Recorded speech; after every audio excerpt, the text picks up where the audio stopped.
Ladies and gentlemen, welcome back to the Realm. My name is Rain Day. That's Vox, or Evan, and I guess still Vox. He has yet to really go by Hugh, but that's his name, Hugh Judson. Thank you for joining us here on the Paladins desk, and I'd be remiss if I didn't ask how you feeling this Sunday morning. You know, I'm doing good. I'm ready after what we saw yesterday for a slobber knocker of a Championship Sunday set. It's Nice. going to be great. And it's the Championship Sunday, which is also Mother's Day in America, so make sure to wish your mother a happy Mother's Day. I think I reminded probably 1,000 people to do that just now, so make sure you give her a call. Let's take a look at what we've got unfolding. But before we go to today, we've also got something in November that we've just announced that we want to make you all aware of. It's HRX. It will be in November this year, not our usual January. It's going to be a fantastic event. And one of the things you guys have to remember is that all of your favorite people will be there. It's not just pros. It's the casters. It's the people who make the games. It's the people who run the games. The people who, pay for the games. All of those people will be there, and it'll be great to get your thoughts to them in person and hang out with this great community. The other thing we have to talk about, of course, is the bracket. And I think the big key for today is looking at what we have set up for ourselves in the tremendous Vox, the absolutely tremendous semifinals that we had yesterday. Some of the best console action I think we've all seen ever. Absolutely. Definitely since HRX, it's been phenomenal to see. The Vex versus Fable set is one that took everybody by surprise. Amazing. Nobody really expected Vex to come out swinging like they did. We know that they had a member missing. They were playing with subs in the last two LAN events, and then coming through this one, a full roster really made the difference for them. But Fable, still potentially the best team in the world here. And I think that potential is what we have to look at. Fable coming in as the favorites, and Vex was admittedly something I felt might have been a hump that they, once they got over, felt, hey, we're in the clear. But of course, Flashpoint's momentum is one thing that I've been talking about, and you and I have been mentioning on the desk here quite severely. They have so much going for them, and when they get going, Prosper Logic, iGoodLad, it's a hard team to stop. I think Fable, however, is the team to lose. They're coming from the most dominant region. I gotta agree with you right here. I mean, they've had such a storied success with all the individual members just having a great success in the online phases as well as previous LAN events as well, and they're all just getting set up right now. We've actually got Flashpoint behind the scenes there with Brandon Rookie, one of our admins there also, just getting them escorted. But Fable specifically, talking to them on the bus on the way in this morning, Yeah. they aren't bothered by anything. They're just cool, calm, collected. Yeah. They aren't really bothered by what happened yesterday. Despite being taken to the edge, they go, all right, well, we figured it out. We can do the same thing today. We got 7 games, not just 5 to do it. Absolutely, and that is something to know. It is a best of 7 today. Skeppy B looking at the hand there, using that motion to just kind of say, am I okay? He's got to play a long set. You talk about endurance, not often something that we see physically coming into play in esports, but it does come into play here when he's got that injury, those 11 stitches in his right hand. That is something which, of course, you have to take into account. But after seeing Skeppy's performance yesterday, I don't think that's going to be really much of an issue. Not at all. And what was great was he had a moment this morning to talk with Fable and see what they thought about their chances to win today and also just how they were feeling heading into the championship. Hey boys, welcome to the interview room. We have a few moments before Championship Sunday begins. I know it's kind of a big moment. You guys traveled here. What are your thoughts just heading into this matchup? We just want to play our game, play aggressive, make smart plays, and play as good as we know we can. Right. We're confident going into this matchup. We think we're going to win this. I mean, obviously, a lot of people thought that your competition yesterday was actually going to be the team to beat, essentially. That was, if you got through that hump, you were going to be able to make this. Is there any part of you that feels that we did the hard part already? Absolutely. Vexed is an amazing team, but we also ran a scrim against Flashpoint recently, and they put up a good fight. They're a really strong team. Prosper's an extremely strong player. iGoodLad's an extremely strong player. We'll have to play our best today to win. Going back towards Flashpoint being your opponent, they have gone relatively undefeated. They took their set yesterday 3-1. Is there anything specific about them that you're worried about, or do you think that you will be able to handle anything they throw at you? No, I think we're going to be able to handle everything they throw at us. We're ready to take everything and adapt to whatever they throw at us. So obviously Skeppy's hand has kind of been, I think, a matter of talking just because it hasn't been going, I think, as well for him. He says it kind of hurts when he plays, but you still were able to show up yesterday. Do you think that's still going to be a problem today, or do you think he's just going to go all in whether or not it hurts? Today he was saying he's at 100%. He's comfortable. He played great yesterday, so we feel he's going to be all right. Yeah, he's fine. He's a fighter. He's got it. Yeah, you guys seem ready to fight. Momentum, that's a big thing that I want to talk about. Obviously, Flashpoint play a lot off of that momentum, and you guys definitely enjoy it as well. How important do you think it is to get that first set, go up today versus playing from behind? That first map is super important, of course, but as we saw yesterday, that can vanish in a second, and it can turn. It's just all about how you compose yourself, how you come back. And yesterday we were able to do it, so no matter the outcome of the first map, I think we're going to win. Right. Anything OB70 that you guys have discovered here watching, any champions that have kind of jumped out at you as a result of the fact that, oh, wow, okay, I guess they're viable now? Maeve came out of nowhere. She Absolutely. just hopped right into meta, and it was like, wow, where did she come from? Decimation Terminus, too, as well. We've seen Bugsy run it in the PPL. It doesn't really get run too much on the Xbox. So it was interesting to see Vex run it, and God, that thing's strong. Yeah. You can't run away from it. Oh my gosh, that's brutal. Well, that's awesome, boys. Again, your match takes place very soon. We wish you the best of luck, and thanks for joining us. Thank you, guys.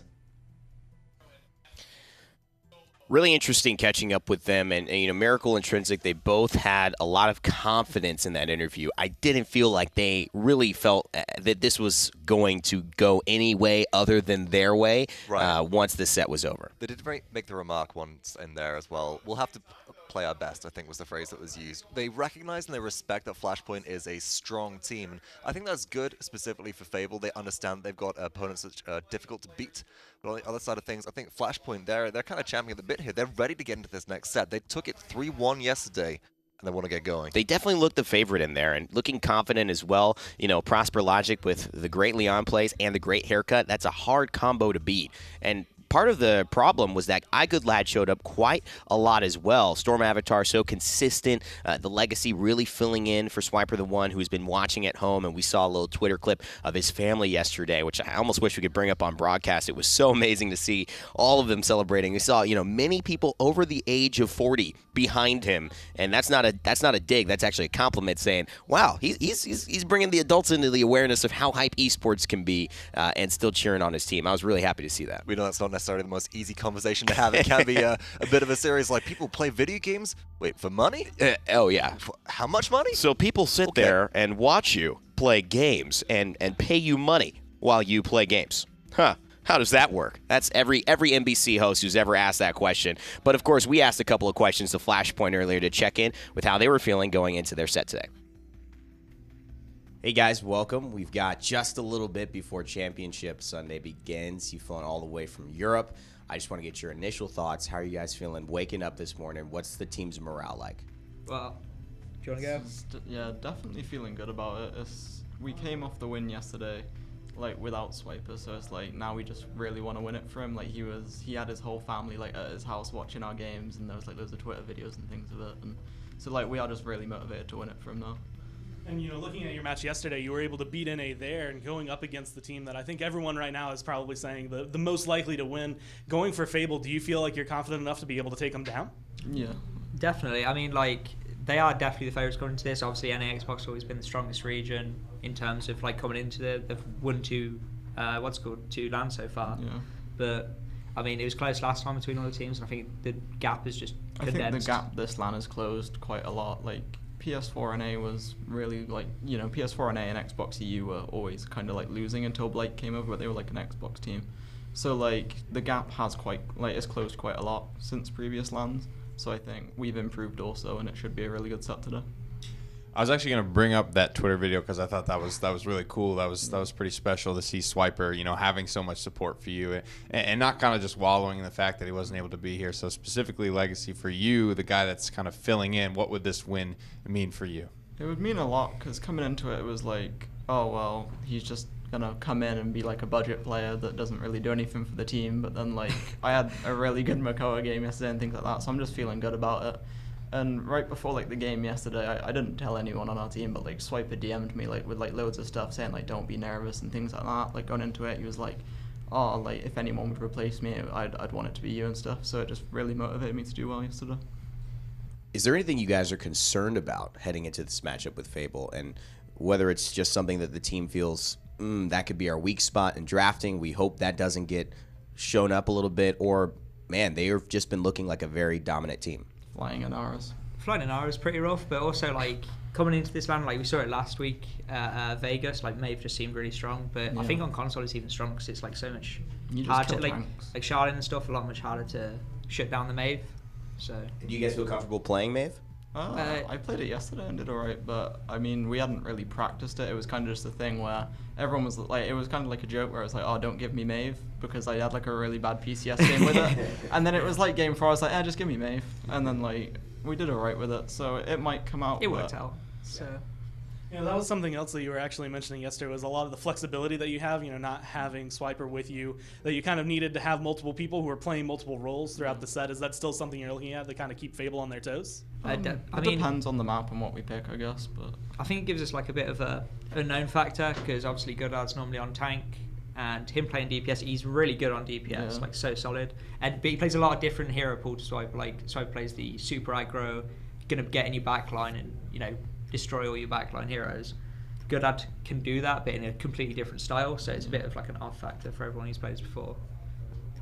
I actually wanted to ask you guys about Wonderful, because in your own words, how does this guy kind of do what he does? He was top damage by big margins on stuff like, Fernando kind of makes sense, but then you're looking at stuff like Inara too, like these point frontliners. He's still just beating people by 20, 30,000. Is this just his aim, game sense? Is he getting pocketed more than everyone else? What is it? he gets pockets a lot. Like, from what we've seen, like, there was a game where Transit had like 400 health with his shield up, stood next to Ceres. He didn't get a heal, while Wonderful was half health getting healed. So like, Yeah. I mean, he gets pocketed, but he also has like his MVP invisibility cloak that he runs at you with and kills everything. What you don't actually know is there's actually active camo located on the map, like the old Halo, and Wonderful just goes and picks it up. No one else knows where it is. We're not found He that just yet. flanks your So team and He's kills still playing everyone. with health drops. He's still got those. Yeah, he can he's still got run those. over those. Yeah, so just to wrap it up, guys, obviously big names from Fable's side, looking at Prosper Logic, his performance yesterday, iGoodLad, his performance. Everyone on the team played great, but those two stood out as far as threats. How important is it to get them going and early in order to keep that momentum heading into this final set? I think if we get Prosper on a comfortable hero, If Prosper it's gets gonna go really well. one of his best characters and he's feeling good, like, we can win, because he can singly carry a game with enough space. Yeah. He's way too good at the game. Like it's like, oh, they're gonna push it in here. Oh no, never mind. Prosper's got a quad. Like just dashes onto point, Yeah. kills 2 people by himself, and then stalls out for us. It was too much. Like, Awesome. Thank you, gentlemen, so much for joining us. We look forward to seeing you guys play today. That's all. Good luck. Thank you. So we've had a chance to hear from both teams. Fable, Flashpoint in your screen now, getting ready, poised to take this set and to take the prize. First place at the Console Wars here in Alpharetta, our beautiful studio, remodel. The guys just walking through it, and now having a chance to sit down, Vox, and make some big plays for some big money as we head into the champion draft. Who do you got your money on? Honestly, based on previous performance, I would like to say Fable. I think that Flashpoint are a very close contender here. Based on the fact that they are playing with their substitute, I think I would maybe be giving them the edge if they had their full roster here, but Fable just seem like they're playing on home turf, they're playing with their full roster, they've got everything they want in this situation, and we'll have to see how it breaks down. And sometimes the full roster, it's a great thing because you keep the synergy. Sometimes that sub coming in is a little bit of the story. It's a little bit of the, hey guys, we're actually doing this. It's that, and that's what I feel almost synergizes so well with Flashpoint, because they are kind of a momentum-based team. If they start to do it with that sub, I feel like it's almost going to help them. Well, we can absolutely look back towards previous instances in Paladins, such as the HRX Invitational of 2017, where we had the MVP be a substitute with Bonker back then. Yep. Not for that shell in play, but we are on to picks and bans, Evan. I can't wait to see how this breaks down with Fable taking first pick and banning away the Bomb King. We saw North America running a very good Bomb King yesterday, primarily played by Atomic Boom, so I think they may be more aware of this in the region of, hey, we want to take this off the table. Yeah, I think you're right. And notice the Stigala, the Inara, banned out. I call Stigala, that's the race of Terminus or Inara, so one of those front lines usually is important to have, and make sure that you're either matched with the enemy team or that no one has it. This time, Fable option to take Terminus early, and they take the Zen, or at least they hover over it, as Flashpoint ban out the Maeve, knowing that has caused some problems. That's been a big key for SoldierBot in this last set. And if it's left open, it's a case of, well, you're either going to ban it or you're going to look to take it, or is there a counter that you have online that is strong enough to deal with it? And so far, I don't think that there really is. Fable start off, as you said, with the Zin. Flashpoint hovering the Terminus right now, so they can get that one remaining Stigala. And we already had mentioned earlier in the interviews how Decimation, one of Terminus's talents, where you deal extra damage per Calamity Blast, has been really coming out strong in console, especially after some players have seen our PPL players like Bitey, like Bugsy, pick it up and roll with it in the PPL. Yeah, absolutely. And I think this is something that you're going to see, you know, both teams adapt to in the draft. How good does Terminus show up? The Maeve is banned, so really no worries about picking up Fernando's, picking up Cons, and getting bursted through those shields. They're going to have a lot more survivability than we've seen in the previous set with Fable when Maeve was such a big asset. Buck and Makoa locked in, so really devastating frontline, a lot of devastating damage and flexibility already in Flashpoint's draft. Certainly the case with the side of Fable, however, they do have a lot of damage online already. They've got Fernando as a good solid core right here. If Flashpoint might look to triple DPS in this circumstance and maybe pick up a Drogos towards the end as well, Fable might want to preemptively draft something which can deal with that. The Ruckus would be perfect for it, and this is Fable getting Wonderful's Ruckus for the first time this tournament, if I'm not mistaken, and that is a scary prospect. Give the MVP of both DreamHack Valencia and I believe HRX his best champion. Oy. And there's the anti-air that I mentioned as well. This really dissuades Flashpoint from going into a triple DPS by adding a Drogos on in here. I think it's still something which you could get away with running in this circumstance. It does play very, very well on Bright Marsh with the enclosed space and fire spit, but also some direct rocket hits as well. And as Ruckus is locked in, we'll have to see what kind of playstyle this Ruckus brings to the table as well. No way. Will it be, protect the president here? Potentially. Make sure that Vivian is really kept locked tight, because right now that shield, I like it, but boy oh boy, against the Zen, against the Cassie, against the Ruckus. Well, if we look at what it's bringing right to the table, my thoughts is that this has to be a Saparounds Vivian with the talent which deals additional damage to shields. You itemize into that early, you just burn through Fernando, you burn through Ruckus' emitter. You let Buck do their work, because Buck has a difficult time 1v1ing against the Ruckus if they have their emitter up, but folks, it's going to be a tough one either way. I don't know. I mean, just as easily as Vivian can burn through Ruckus, Ruckus can burn right back. We've got Wonderful on his best champion. Let's see how Wonderful he plays in game number 1 of our championship. Hey everybody, LaTigress here with Gormizer for game number 1 of the finals of Console Wars Spring. You get the one guy that has won both of these, the champion that he really, really likes. Fable are definitely feeling pretty comfortable with themselves, at least in this draft. Well, remember, vote for who you think is going to take game number 1. Is it Fable or Flashpoint? F or F? I like the alliteration across the way. Fable and Flashpoint. Yeah. The only issue I have with Flashpoint is when they are on the point, and then I feel like I start saying point too much. But it's the most accurate way to describe the situation. So which do you sacrifice? With accuracy or a little repetitive, who knows, but we're getting right into it on Bright Marsh. Game number 1, best of 7 set, so potentially in for a long haul, especially based on how the sets went yesterday. And honestly, with the way things going, and it actually is not going to be Wonderful on the Ruckus. He's going to be piloting the Fernando, but both of these teams seem comfortable. I'm interested again in how Prosper Logic is going to be able to handle this, immediately getting a lot of damage spread out, and as long as he stays safe like this, he's going to be gold. Trenzik getting the first kill onto Legacy. Flashpoint 12% on the objective. Skeppy's back on the Cassie. Had some really great plays with this pick yesterday, and obviously getting a kill onto the sustain from the opposite end, and Prosper Logic taken out. So far in the console wars, NA Xbox typically wins when it comes through, and it seems like Fable are looking to try and keep that one alive. Right now, they are pushing Flashpoint back. They are keeping them locked down, and Skeppy, again, 11 stitches in his hand, said that it hurts to play some champions in his champion pool. Still looking solid on this Cassie. That's why you got to get that adrenaline up. Then you forget about any pain possible. But Fable get the first capture. Time for them to push. Super strong so far, with a lot of picks with which they're very comfortable. Not that far off, 59% to 41%. I'd say that's fairly close, especially compared to some yesterday. I mean, slightly skewed in favor of Fable, but I think that's actually very good just because of the way things are. Flashpoint are really kind of a wild card in this. They're a very strong team. They were very dominant yesterday when they were able to showcase it, but because of their losses, because of the things that went through, you can kind of tell here they're not feeling quite as strong up against Fable, at least not on Bright Marsh, which is one of the favored maps for this NA team. Already passing that 50% mark, and Fable just charging up so much quicker. Soldier Bot with the triple kill on this Zen, and that's a team wipe. So eventually Flashpoint, they will respawn and have an opportunity to attempt to jump down and prevent this push, but at the same time, Fable's looking hot, hot, hot. Man, and that was a perfect spread on the team wipe as well. They just got so much free time, free push, not having to worry about it. There were no shots fired there for just a second as things were going, and now finally the respawn's coming through. All gonna be able to clip Skeppy, get rid of him. Storm Avatar might have just opened the door for his team. Right to the middle of it, Prosper Logic with the follow-up onto Wonderful. So finally a couple kills tilting into the favor of Flashpoint, but there's still over a minute to go in the push potential before overtime. I would be a bit scared if I'm on the defense. You got to make sure that you stay close to somebody to keep yourself protected, as they just did with Legacy getting that kill. And this is just such an awkward position. Because the payload's so close, you really need to keep your eyes across all boards, all doors, anything that might lead to it. You don't want to get backdoored in this kind of scenario, but you also don't want to get too aggressive, so you're in this really weird, how do we fight back? How do we stop Fable from getting exactly what they want? Right now, being able to get a pick onto Wonderful might be the way to get that going.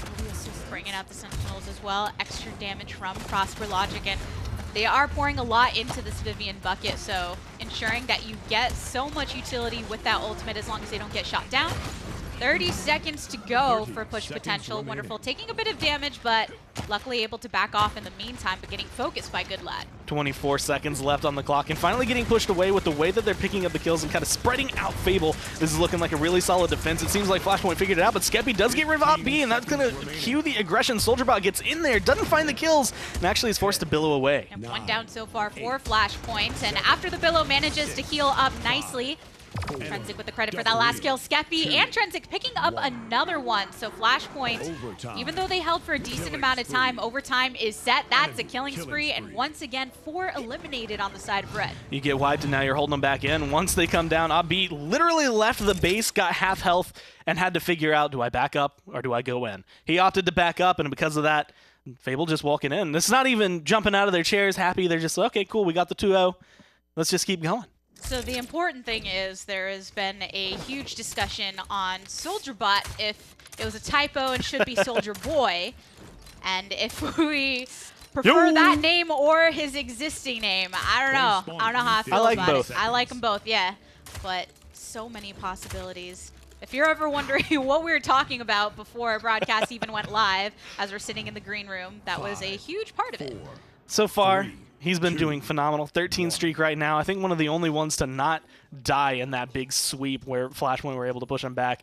And the thing looking at literally the opposite side, Prosper Logic on this Vivian, he's been present. He's been getting a lot of damage, but it hasn't really been opting into a lot of kills. It's been kind of pushing him back, but letting Fable rally and come back into the fight. Jeez, just look at the Zen, look at the Ceres on the side of Fable. There's another through time and space, activating a few ultimates. Oh no! Bringing the reanimate, gets the hit. Good Lad takes down Wonderful. The comeback mechanic is in the favor of Flashpoint, so 35% climbing. Now looking to try and come around the side, at least getting them all low. They're sitting about half health on the side of Flashpoint, but no one is falling. Instead, they're trying to get a little bit more kills, pushing them out, and Fable is spread all over the map right now. Skeppy all alone, finally going to get taken down by Prosper Logic. 66% for Flashpoint with that comeback mechanic. Duked it out for quite a bit of time, but that actually had a lot of delay potential to get that 66% Good Lad with the Buck Wild, land some nice shots into Trensic, right into the face. SoldierBot throwing one back onto Storm Avatar as well. But 97%, that's going to be a capture for Flashpoint, using just as much time with those side kind of skirmishes that were happening to allow that capture. And there's just no way to sugarcoat it. Fable were just way too spread out. Their positioning was really bad for a team right there. They were trying to take fights on the left, on the right, on the point, and just getting aggressive, getting too far, trying to take on 2, 3 at a time. You're not immortal. You can't go that far, even with a 2-0 at the beginning. Even if it felt like you were able to kind of just push through Flashpoint the entire time, they are still a good team, and they know how to capitalize on that. And that mistake has now given them 50% on this payload push, potentially to tie it up. These shots are just hitting so hard onto the frontliners. And Prosper Logic rotates around, gets the kill onto Miracle. And actually looking for more. Good Lad and Prosper Logic with another one onto SoldierBot. Luckily for Fable, they pick up one in the meantime to at least slow the load just a little bit, but look at the way SoldierBot's just pulling ahead on the charts. Being able to find a lot of damage, but you can see kind of trailing, not necessarily right behind him, still 13K behind, but it's going to be the Vivian. Prosper Logic is present, still hitting a lot of shots. A nice through time in space, going to be able to get 2, but kill off 1. SoldierBot's gone, and now Ruckus is in the firing line. Looking for a bit of the follow-up as well. Terminus forced to be nice and far away. Good lad with a double kill, taking out Skeppy and Trenzik. So Flashpoint still standing strong. Over a minute to spare on this push. Great hook right onto the high ground, into the Ancient Rage, swinging away, takes one down and looking for more. Legacy great on this Makoa, and that is a Flashpoint point. I mean, they made it look really exactly the same way Fable made it look. It's just, we're locking in your base, you dash down, we're going to kill you by the time you hit the ground. You're not going to stand here long. And with the pressure they have, they focus this at the right angles. They come into the appropriate fights, and they capitalize on where Fable were, which seemed kind of scrambled at the beginning of that, and it just kind of echoed through the round. Wait, that shirt is amazing. Give your king a big hug. Is he saying that he's the king? Give your king a big hug. I like it. I like the style. Flashpoint, you got to give it to him for style and just their composure during the interviews. Clearly having confidence despite the fact that everyone's been talking about Fable going into it. And it probably helps knowing that it went to Game 5 for Fable yesterday. And, you know, one of the things they actually mentioned in their pregame interview was the fact that it was really just kind of dealing with Wonderful when it comes down to it. Wonderful is a phenomenal player, highly regarded as maybe the best, if not one of the best, on console. And once you can get rid of him, especially when he's on a champion that he might not play as often on this Fernando, then you open up so much, and you can see Trinzic falling down the Ruckus just not having the same impact. There's such an attempt to lock down, but actually taking to that mini high ground on the side for the Hexifier, shooting some shots into this go, but not enough. I only got B picking up that kill onto Wonderful, so no frontliners available at the time. But here we have it, 57% for Flashpoint. They're still holding very strong. SoldierBot did get aggressive there, but he's still alive, kind of hanging around. You can see Buck, they know exactly on the side of Flashpoint where he is. They're just trying to figure out when he's going to get aggressive. They're sitting on the point, they're standing stalwart, and as long as they can hold onto that at 87%, they're feeling comfortable. Nice hook. Forced to back off of it. And this is what we're seeing a lot of times. Ruckus just taking a little too much burst damage and has to back out of the equation before he can have the true impact.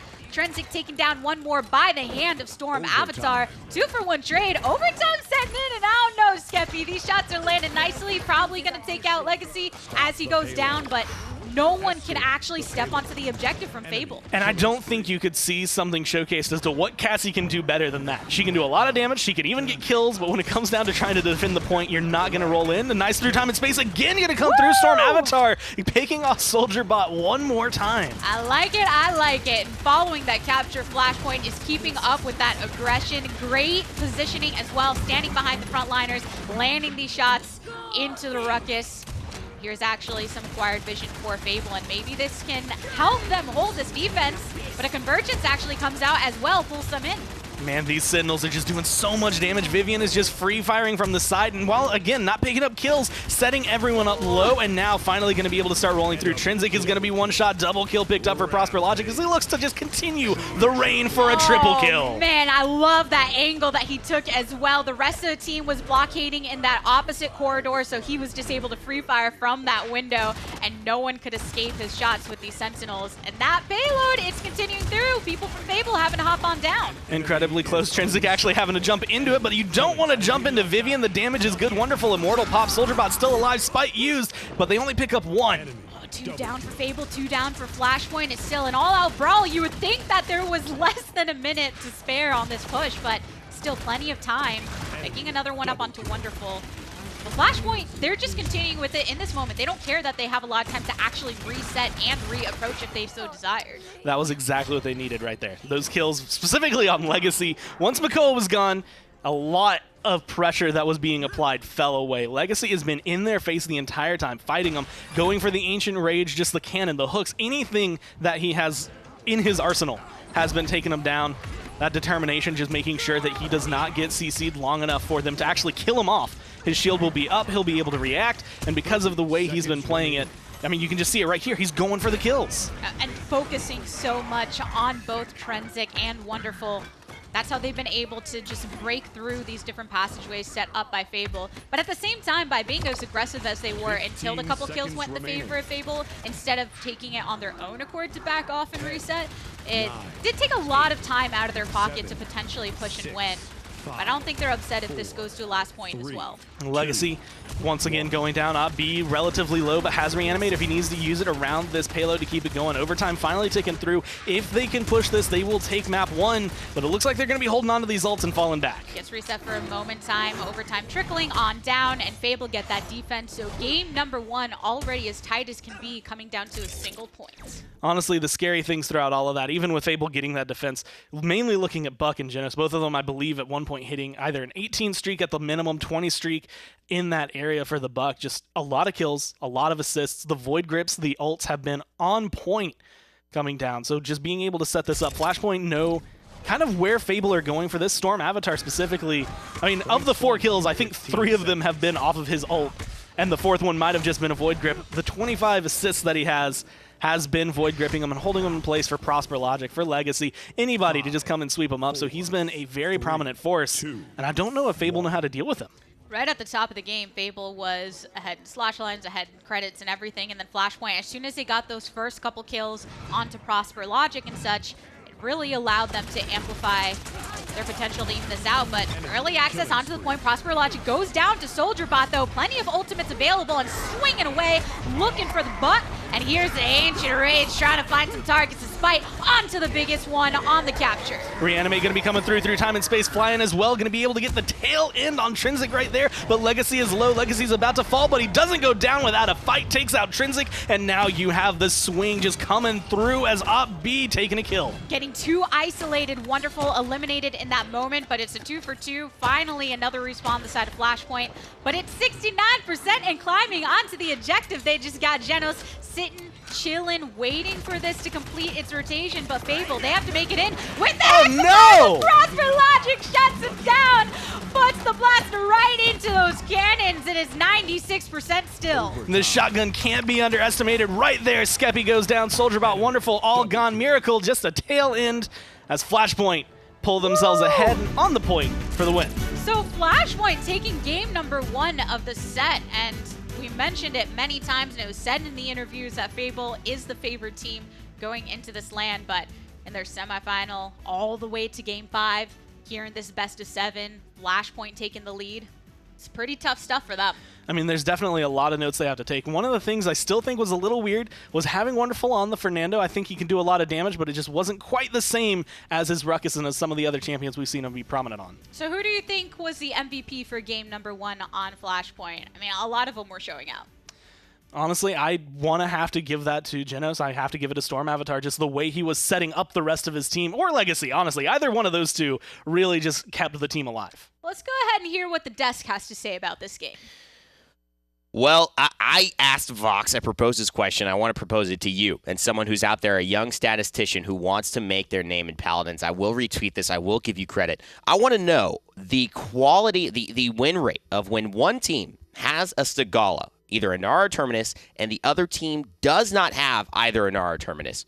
What is the win rate of the team who has one of those champions? Because again, Terminus goes through, Inara ban, Flashpoint get him, and he reanimates, finds a kill. Only Oppi does a fantastic job in that last point fight, which it all comes down to. And I think he turns the tide. I have always seemed to see a shift whenever Stigala is available. It's a really difficult situation to fight into. You've just got so much survivability, so much sustain, and also off the back of that last game as well, Ioni or B got a couple of really clutch reanimates in there as well, which led them, I think, to be able to get so much time on the objective, and you can see the comparison there, 285 compared to 486 on that point. Yikes. They just stuck on it. I mean, get them off. And that's what they provide, right? There's several things they provide, and it's the time that they could stay on the point. It's their comeback, possibilities with either defensive mitigation or just coming back to life, and it's the huge amount of shielding and defensive metrics that they have with the Power Siphon or with the Warder's Field, and of course the wall from Inara Vox. What do you think was the biggest thing? Prosper Logic looks like he's winning the MVP vote. Did you think he took that deservedly here? It's a bit of a tough call, actually. I'm not sure that Prosper Logic made quite the impact that I was expecting. There was a really nice triple kill, some great positioning at some times, and really that does come into play critically when you're dealing with a champion like Vivian who has low mobility otherwise. I mean, PS4, man. They're taking it up. Xbox getting a little, has to loosen the collar here. That damage stat as well is deserved of the MVP stat. Ooh. I mean, and it is nice. Like his haircut. We do actually find out as well that Prosper Logic did take the MVP vote overall. Mixed chat. Yeah. Besides, they have a favorite right now. No, Sharp plays, sharp haircut. Sharp player, sharp haircut. I mean, I'm going to say it all day long, and you can see just how dominant this Vivian was. It's not really a champion that does well under pressure. She can survive. She can move. A lot of the cards that people are taking give her that extra 20-30% movement speed at base, so she's just faster than she should be. And I think also the fact that when she has pressure from the Buck, from the Terminus, she could do things like that, just from the back she's line. Able to free fire, and that was one of the little bits of difficulty coming into this game was the lack of flank pressure from the composition that Flashpoint drafted. They had Terminus, Genos, Buck, Makor, and Vivian, and Buck was forced back quite so significantly by the Fernando and the Ruckus combined. There wasn't really the chance for kind of Buck to go into the backline, hunt down the supports like we saw SoldierBot do on Xin very successfully in the early game. So what we saw actually happen was the front lines go out, they make a lot of space, they provide this buffer, this dead man's land, or this zone between the two teams, and as a result, you were able to have Prosper Logic kind of free fire, but SoldierBot really caused an impact in the early game specifically, was able to help Fable get that initial 2-0 because they were able to get into the backline, focus down the support, and then divide the attention very, very well of their opponents' Flashpoints. Map is super snowbally. Bright Marsh has always been that way, and that's why you can expect these swings. And honestly, you know, the console scene in general has been about, for me, as we take a look at the maps, heading into game number 2 of this best of 7, about who rides that wave, of who's going strong. We've seen a lot of 2-0 starts. We saw it in HRX where, you know, there was a 2-0, and then all of a sudden, I believe it actually was Flashpoint that got started 2-0 and then got reverse swept. Yeah, I mean, that's exactly what happens in console. I feel more so than any other platform that we play this on. I feel like we're edging dangerously towards a Cass's curse here, folks. Yikes! Touch wood of some kind, touch candle maybe. We'll see what happens. Can you give your head over here? Here we go. All right, knock on wood. I'm sure you can hear that knock on the stream, but folks, I think it's pretty hollow up there. I know. It wasn't as loud as the Smite desk over there, but it was loud enough for me to hear it. Guys, let's get into the champion draft as soon as possible because I can't wait to see how this Tagala works out, in my opinion. I feel like you've got to either take them both, have them at one on each side of the squad, or ban them both out. Whatever you do, don't let the other team have one and you not. That's shown again and again that it doesn't really work. Another reason, though, is they're the only 2 tanks, and let's be real about this. They're the tankiest tanks, but they're also the only 2 tanks that don't work on normal wrecker mechanics. So a lot of champions, there's no real itemization that works through Power Siphon. There's no itemization except Bulldozer that works through Inara stuff, and that's not usually what you pick up. Also, Inara's focus is primarily damage reduction rather than anything else, and there's not really much you can do to mitigate that rather than wait for the cooldown to elapse. And I think that I'm wondering if Fable are going to go so far as to say, well, you know what? Inara's on the table, we'll just take both of them off and put ourselves on an even playing field. Smart. That's what will happen. Maeve, Terminus, Leon, and Inara band out to start things off. Flashpoint do have first pick. We'll see if they might end up running something like a Dragos in this map, but snipers are available, and we did see a Kinessa pop off. Do you like that Kinessa here? Yesterday. I think the Eagle Eye could be a devastating pick, but Fable, they might have some counterplay in their pocket. I mean, 2 snipers available, so you don't have to worry about losing out. They're going to take the Makoa first, which is interesting. It is interesting, not the most. It is a flexible front line, and you know, you can't be mad at a Makoa pick. How it's translated since the Dredge Anchor nerf, we haven't actually seen a huge win rate as far as Makoa when he's selected. Right, Makoa actually sitting on console around more of a 50% win rate during the PCS as well, and it's going to be interesting to see if the Makoa does come out on top, but Genos and Xin responded to by Fable. I like these picks to start off. We know that Xin can be very strong, also good at locking off line of sight with Yomi, and Genos is a nice augment towards any team, a very high priority pick across the board because their ability to heal and be very safe, and also that damage M from Luminary, 15% for, I think, up to 10 seconds at max is incredible. We also saw Skeppy a little bit this morning, some insider trading information, warming up on Strix. And we also saw him yesterday playing Strix to an incredible level. I mean, hitting some shots where Buck is jumping in on him, and as he's landing, hitting a hip fire of that sniper rifle, then switching to the pistol, breaking him down. And just burn them down. Boom. A very effective combo. If you can land those shots, and also some nasty quick scopes as well. Feels like I was watching maybe a 2005 montage coming through there. Fernando and Bomb King have been picked up by Flashpoint here. Bomb King, I think, is primarily point denial in this circumstance. They're making sure that with Makora and Fernando picked up, Fable are left really with frontline drafting. Maybe a Khan, maybe a Torvald, maybe a Ruckus as well.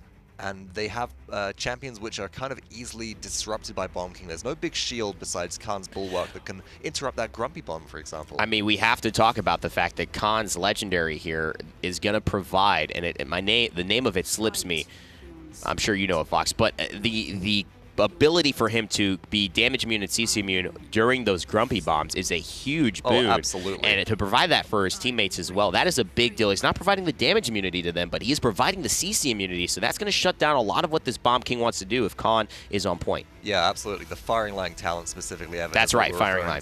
Champions affected by Battle Shout now deal 20% increased damage and gain CC immunity for 4 seconds. That might be enough to do the deed here in Torvald as well. We could be seeing some champions take a dip into the drink.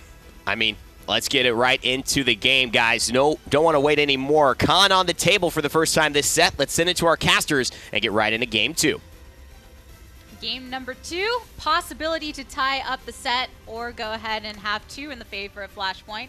What do you think? I mean, I was going to say Khan here is going to kind of do exactly what you would kind of want out of Torvald, where he's just going to be able to grab one, throw him off the edge. But they also have Torvald, so they're just going to be able to try and push as many people off the map as they want. Remember to vote in the chat for who you think is going to win game number 2. And it's always interesting seeing Khan come to the table. It's been a very polarizing discussion depending on what team it is that you're talking with. And I feel like this is where, again, the Vivian's actually kind of being worked in, where it's just, okay, you have a shield and a high health pool, but in terms of damage and retaliation, the most you have is that CC immunity for your team as long as they're grouped up around you. So Vivian feels like let's just melt him. Let's just kill Wonderful here. Let's get rid of him. But I think the big thing now is having Storm Avatar on Saris as opposed to the Genos. Genos with Zen and Buck is ridiculously strong. It's going to be a lot of damage. And just the setup he has here, I feel like Miracle might be able to swing it again in favor of his team.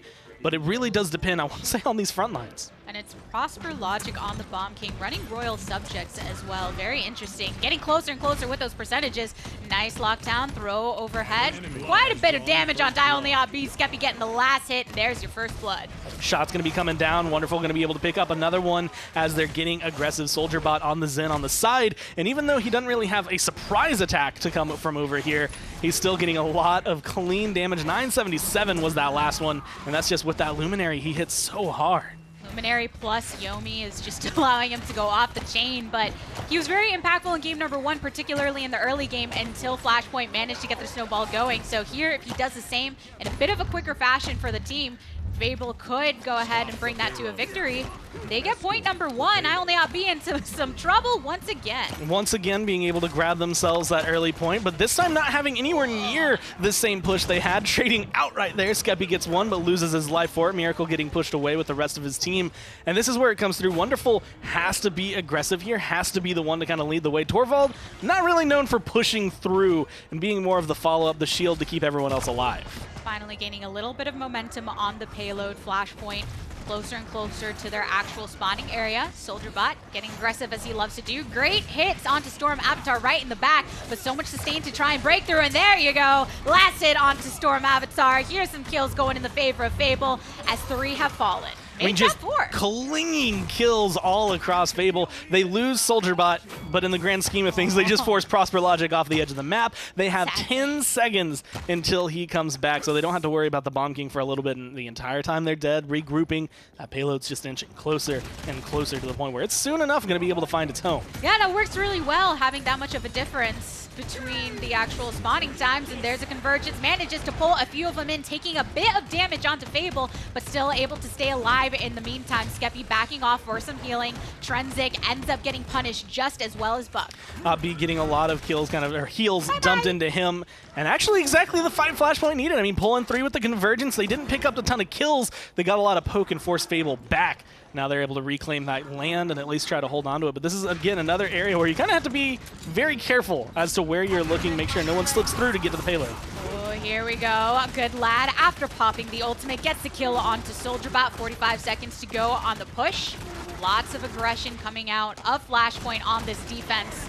They just don't want to leave any opening for Fable to actually approach that payload in the last 30 seconds. And getting aggressive, Makoa did pop the Ancient Rage, is just swinging around trying to kill off Wonderful. One more hit, and that's going to be the kill for Good Lad. Legacy picking up Trinzik, and now Fable are getting corralled back. A lot cleaner of a defense this time around, and you can tell that when it comes down to it, this is the map. But again, someone's on the payload. They slip by, and they have 15 seconds. They have to get back there. Oh, Skeppy! Right onto the payload, actually managed to get some distance. Luckily, Flashpoint caught it before it was too late. Good Lad punishing him for that attempted backdoor.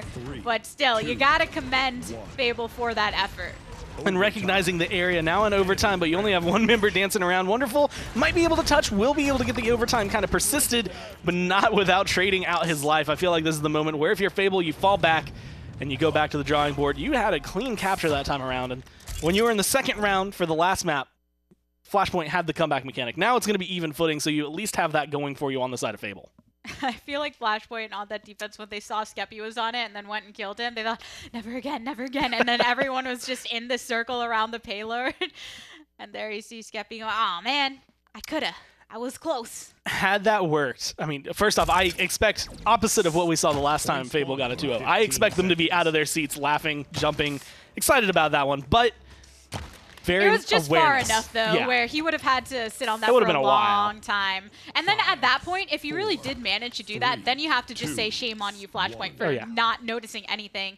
And it's also, I think, the fact that the rest of Fable looked like they had their tail between their legs and backing off towards their spawn is what gave it away, too, because there wasn't any more distraction potential. But nice lockdown onto Eye on the op. B gets pop, pop, pop. Soldier bot. Through time and space, right through the middle of it all, getting a little bit of a clip, but no kill just yet. Convergence not going to land. It was one of those that had it come out just a split second before, would have been able to pull 3, not going to be able to pull anyone as it was, thanks to the angle on those stairs, blocking it, not going to pull them up. And now even, again, only losing Soldier Bot, but you're on the point, 51%. You're Fable, you're confident, you're pushing forward. B going to be able to dash in. Here comes the King Bomb as well to try and open it up. They're going to be able to get rid of Trinsic. He's actually rotating all the way to the back, attempting to find Miracle. There you go, great stun. No, he didn't get him! One last hit from Death, but Geno survives, and instead Prosper Logic pays the price. But luckily, Legacy is there to get the double kill onto Skeppy and Wonderful. And Flashpoint start to even the odds on the capture. I mean, that was probably the big moment. You get the kill there, you at least take it back in a full sweep.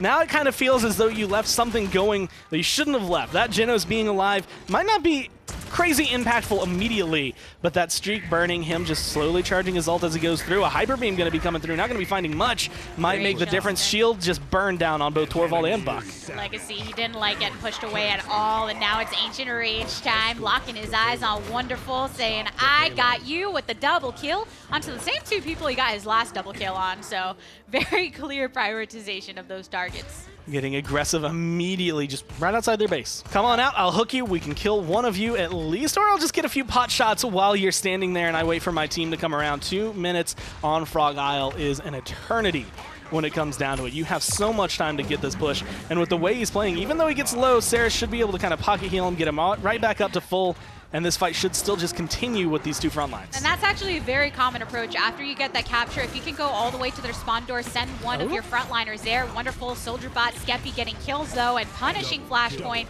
Ooh, a nice double kill for Soldier Bot actually.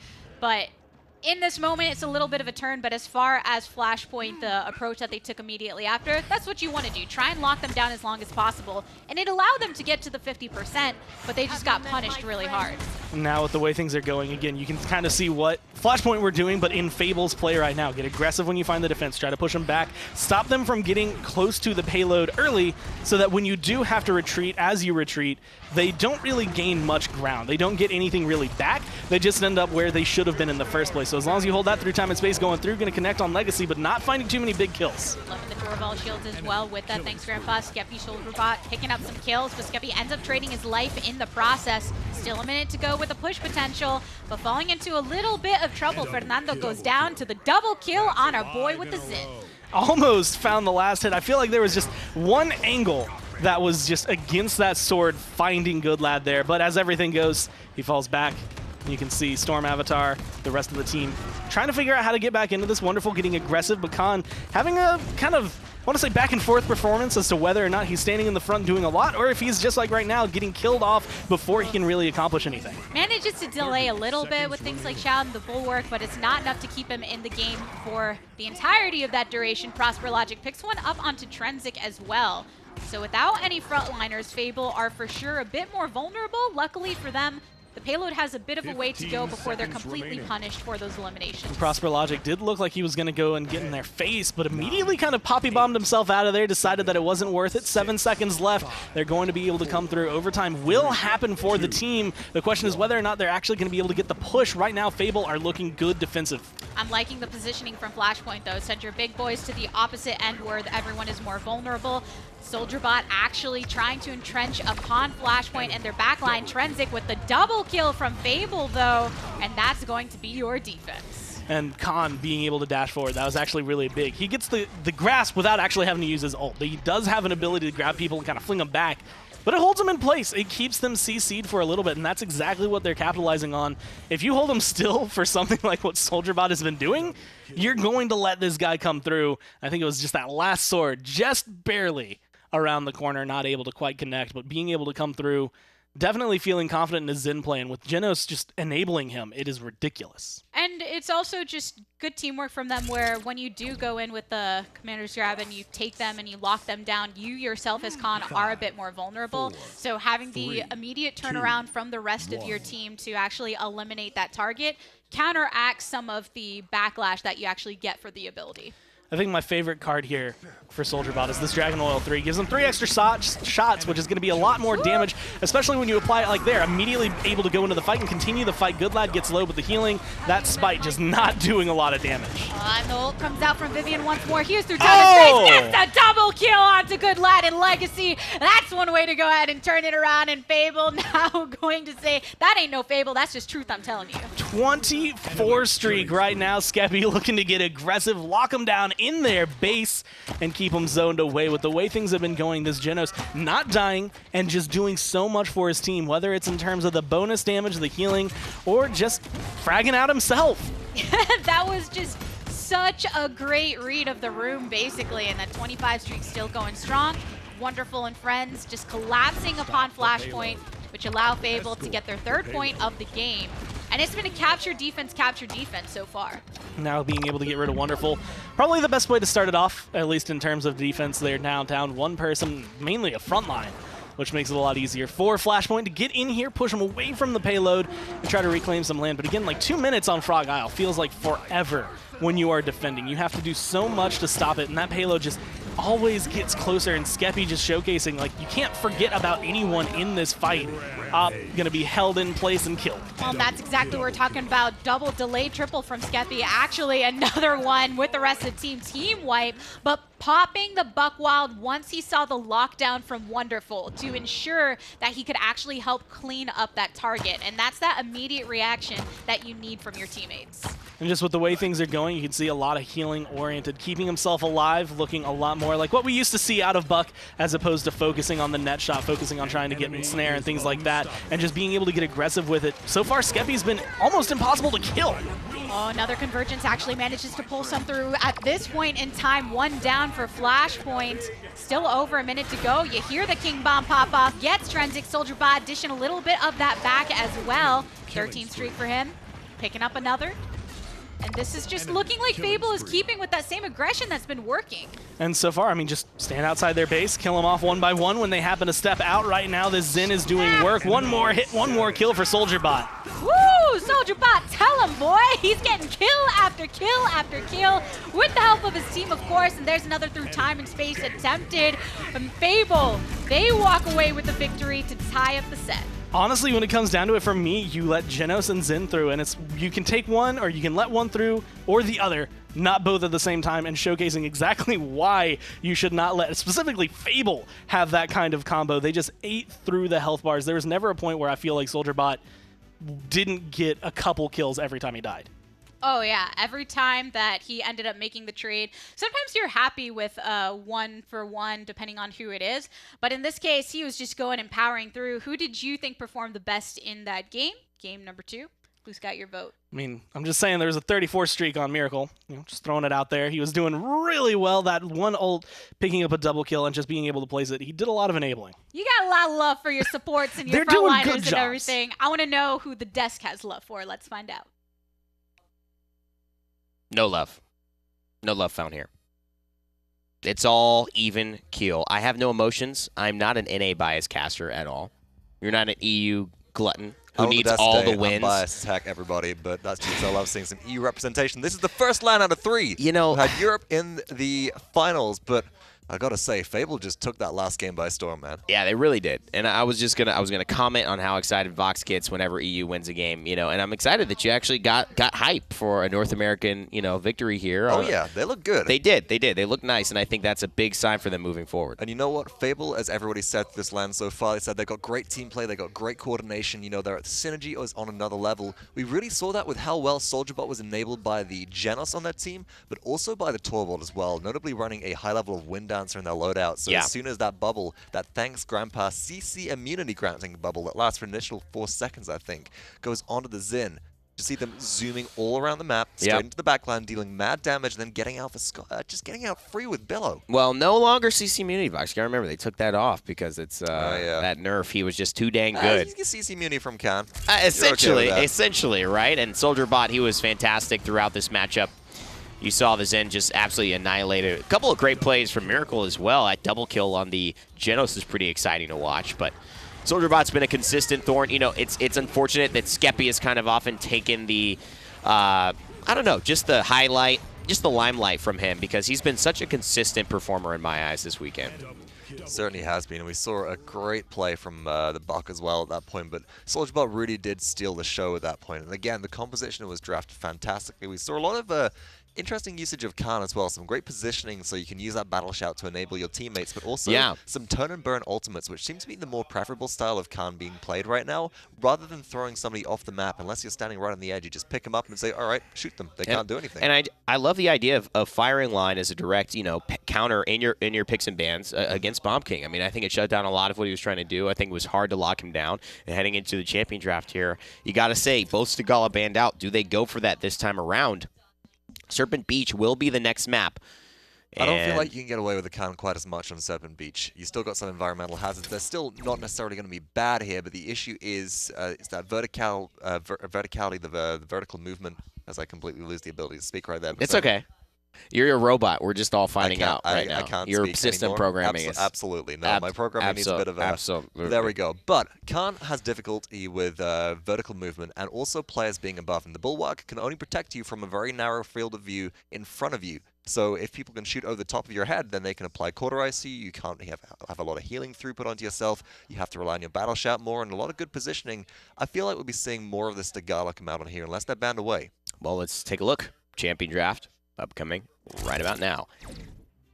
And it is important to see bans coming through. Fable will elect to have the first pick this time around. It was Flashpoint on the other side who did. They set up for a first pick, and it ended up being the Makoa, which, again, wasn't enough of a tide turner. And I think, Makoa, as much as we've seen Europe in the past just excel whenever it was picked, playing around that one hook, meaning one kill. It's lessened, I think, in that regard. Makoa is such a good champion. You don't need to play off the hook to just get kills or be effective with him. But it didn't really look like first pick for me, despite how comfortable Legacy It didn't generate the same degree of impact you expect a first pick to, as we have seen the Xin and the Genos do now. And the Genos is still being picked up by Fable. Notably, this Leon being target banned versus Flashpoint repeatedly. And I think the Genos taken here in an interesting way. Fable went for 3 DPS, or basically a Genos and 2 DPS early on. Flashpoint did the opposite and went for all their tanks early. And I think right now, Flashpoint are kind of realizing that that might have hurt them as far as their damage options. They were overwhelmed by the Zen. They were overwhelmed by the Buck. They will not have the Genos to pair with that, but neither will Fable. It's interesting seeing the Xin and the Buck come through now, though, because, sure, this takes away a lot of the wombo combo potential that Fable drafted in the previous game on Frog Isle. My concern, however, is that leaves Fable with a lot of backline damage open. Now, they're looking like they're drafting the Fernando, and they're actually going for the Maldamba as well here. Maybe some damage Damba action, which would be interesting, but no, it is a Makoa swap at the last second there, folks. No interesting baits coming through, so securing some frontline in here. They recognize that Flashpoint, they've already drafted that damage. They just want to strip some core away from them at this point. Fable can maybe elect to go into a Cassie late. They can elect to go into maybe something like a Bomb King late as well, or a Drogo, which is all on the table. Yeah. It's up to Flashpoint to kind of pick up the pieces and see what's left in terms of their front line. Khan and Ruckus, not the worst picks in the world, but neither is specifically a great point tank, I think, on this map. No, and you know what? Very easily melted, and this is the issue with this. You can play around these corners, you can do damage, but so can Makoa, so can Fernando, and definitely so can Cassie and Vivian. It's going to be really relying on the damage dealers here. Prosper Logic, iGoodLad, they're going to have to go off I think, to really make this a fair game. Fable, in my opinion, have drafted extremely well for not only Skeppy with the Cassie, but their entire roster. The big thing that comes up to me with Fable is the win condition for them is can they keep their front line alive as well as enabling their flanks No Damba. with that Janus. But no, it looks like it might be a Ceres as the last pick. No Damba, indeed. I think that the Ceres, though, with the spread area healing and the higher throughput there, might just be a better early game choice for the side of Flashpoint. And, you know, when you're running Hope Guard and you're banking on that extra 30% and 40% usually out the gate if you're running Rejuve 1 and then you get your 30% when the shield comes up, it's going to be really nice, man. Ceres picked up. Let's see how that works out as we head to the casters for game 3. Excuse me, game 3. Flashpoint trying to take this one back. 2, 3, 3, 2. Yeah, 3. 3. We're clear? Yeah. That's Game 3. So we are going to game confirm. 3 where basically now best of 5-ish territory, evened up the odds. And remember to vote for who you think is going to win this game. Also want to say, so our boy Blue Ball 1993 did provide stats for the Phase 5 finals, the Stigala stats. And it looked like it was a 41% win rate for the Stigala fam, but also picked and banned every single game. Yeah. So I mean, know what they're for here. pretty popular. Yeah, always in here. Both of them banned away as well, one from each team. So I think that proves how relevant they have been in all of these discussions about the frontliners. Here are your compositions going into game number 3. And Miracle is on the Genos once more. Had some great plays in times past. Great hook, actually, to bring down the man, but early damage, no kills just yet. There you go, Trenzik getting it onto Ionliot B. Immediately going to get traded out for Wonderful, though, so frontline for frontline, with Trenzik being the one leading the way right now for Fable. A double kill picked up for him. Miracle isolated. Right now, Zen needs to do as much work as he can to get rid of him, and that's going to be another kill picked up. Makoa gets aggressive. Billow going to get you on out of there, but notably fighting around the point. No one yet on it. Finally, Fable kind of taking that and making it their home. Oh, nice, nice. That was a great hit onto Good Lad. Actually goes down. Skeppy takes a fall as well. But Flashpoint down and out for the moment with 3 members taken off the table. SoldierBot looks like he's in a little bit of trouble, has to dodge out of it. Being able to come right back in full force, really excited, being able to hold on to the point and push Flashpoint on out of there. And the other one to look at, I mean, we've noticed Inara, we've noticed Terminus, but right now Genos, through the 2 games he's been played, is batting the 100% win rate for this. So Fable looking to maybe kind of keep that up depending on how that goes. Of course, you did see this Zen go into the backline, try to focus him down, try to get the kills onto him, make sure that he's not as prevalent with that Luminary. Oh, look, both of the frontliners for Fable are just existing near the point. Got it to 93%. Khan making his way actually into the rotation. But SoldierBot landing some good shots, just a little too squishy to stay around for too long without finding some kind of protection. And there you go, Ionliot B fall into the wayside. A nice convergence. Followed up, we actually saw the spike come out too. Good Lad taking out Trenzik. Gonna be able to get one. The heals coming through from Storm Avatar, 99%, but stalled as Fable get pushed out. Has to heal him up. Good Lad goes down. Legacy is low, but should get topped off. Flashpoint come back in, 90% rising up. Someone on Fable has to get on the point. And there's a Hexifier as well, just to secure Flashpoint, get point number 1 of the game. And early on, look at that healing from Storm Avatar. And Ceres, before you can get all that cauterize online and have that true itemization impact, just letting loose with the Void of Eyes. And you can just see topping everyone off. Abi, maybe the only one that he couldn't get a full heal on in that kind of scenario. Now looking at 83% for that ult, looking to get 64% for the convergence. So a lot of control that's going to be coming up towards the tail end of this push. If Prosper Logic can kind of keep this aggression up without dying the way he has been, then everything should kind of keep going for Flashpoint. They're going to kind of keep this momentum rolling. Koa survived much longer than they really wanted to, but still in the end, even with that distract potential, Flashpoint are still able to push through aggressively. And both of these teams have adopted quite an aggressive style throughout the games, and it's just a matter of, in those first fighting interactions, who picks up, I would say 2 to 3 kills has been kind of the threshold of what they need to have a lot of that push potential. And notably, Skeppy kind of transferring over onto the Talus. I think this is one, you know, when talking to him, he was saying that a lot of his champion pool had kind of been cut down.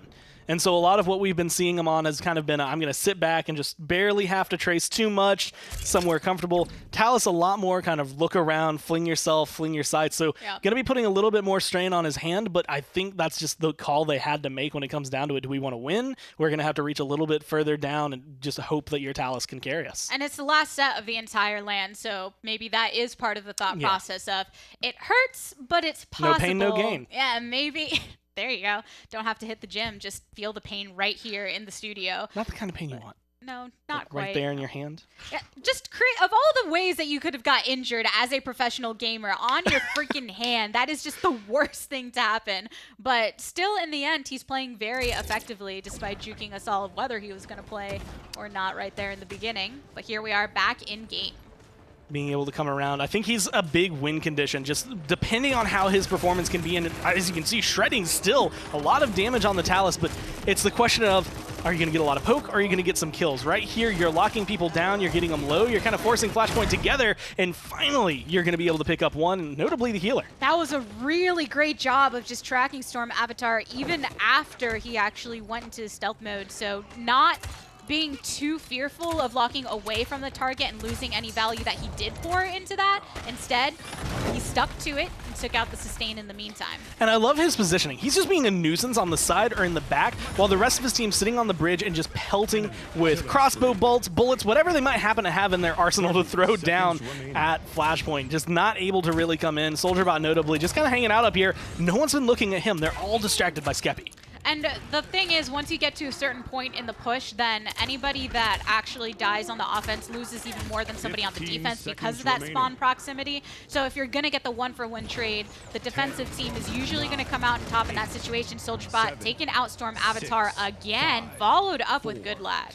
Now just holding on to this angle. It looks like Flashpoint are falling back, content to let this one go 1-1, similar to how they did during the last map and the map before, where it's just, you want to maybe let things go through, although the first map, it was a 2-0 for Fable, so they haven't been able to, on the side of Flashpoint, get that same kickstart that they had on the side of Fable, whereas now it's feeling a lot more close, and I think it's, again, these teams, they've been mentioning it, the gap between them, the skill gap that was between North America and Europe for the past couple of lands has really closed down. And I think a lot of that decision right there to not pour too many resources in the completion of a push was the fact that that choke was held so well by Fable with that high ground, and recognizing that Flashpoint didn't necessarily have a great plan of action to counteract that, especially with Storm Avatar getting focused for their sustain. You let it go, you keep your resources, you go into the next round nice and fresh. Legacy, the only one on Flashpoint without an ult, but he's about to have it. And depending on when they can get that, it might be big. But Scout in the air, Talus going into the back. He's looking for a little bit, but he actually doesn't get the ult. Combination with the through time and space, actually, and a follow-up to continue raining down the shots, looking for Prosper Logic. A nice hit right in the face. Legacy rotating around, but the Ancient Rage has been popped by that Ancient Turtle, indeed, onto the high ground, looking for swings. And Good Lad, he ends up taking a fall to SoldierBot, who gets the double kill with the Ceres. That CC immune shout can stop a Talus ult, but it can't stop the damage. It's still going to be able to roll through, and so you do see, I think the combo they wanted didn't quite work the way they intended it to, but it doesn't really matter. They follow up with the damage with the kills anyway, but no comeback mechanic means that Flashpoint are going to be able to get back in at least for one more. They only used one ult in all of that, so they do still have a lot to fight. Convergence came through, pulls 2.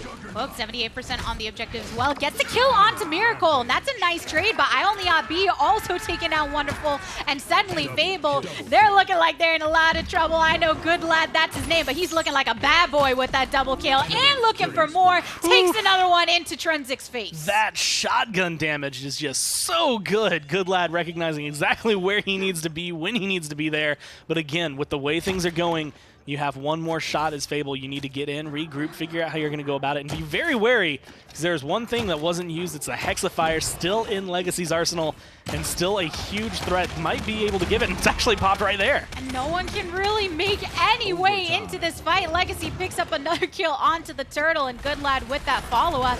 99%, overtime ticks on down, and Flashpoint get another capture. Nice shots over the wall. Prosper Logic, Legacy both going to be getting aggressive and just taking down Fable systematically, one by one, like dominoes. They fall. and Flashpoint going to be able to start off maybe a little bit stronger on their push than they did last time. And if they can make it past that choke where they had so much difficulty during that last push, then I think the aggression that they're coming with can actually be hugely advantageous into a potential completion of the payload. Scout right there did give a little bit of vision, mainly for the team, but also just that movement speed. You can kind of see trying to juke out the shots, but not working as well. Skeppy, again, going around the side, trying to take the same positioning, the same things that led them to a successful defense before. But again, notably, no big kills just yet for the side of Fable. And with Skeppy and Prosper Logic, you're going to be looking at a lot of head-to-heads because of their escapability with their kits and the fact that they are attempting to flank in the same manner. So whoever manages to get the one-up on the other in these situations really puts their team at an advantage. But Alniat B getting an actual trade for himself, taking down Skeppy. Right now, going into the back. Storm Avatar is relatively low, and that's been the key for Fable. Once they get rid of the healer, everyone else seems to fall down. So as long as this Stera stays alive in the background, she should be just fine. Again, charging up their ults. Even if you don't get the push here, although 60%, you're definitely feeling a lot better than you did before.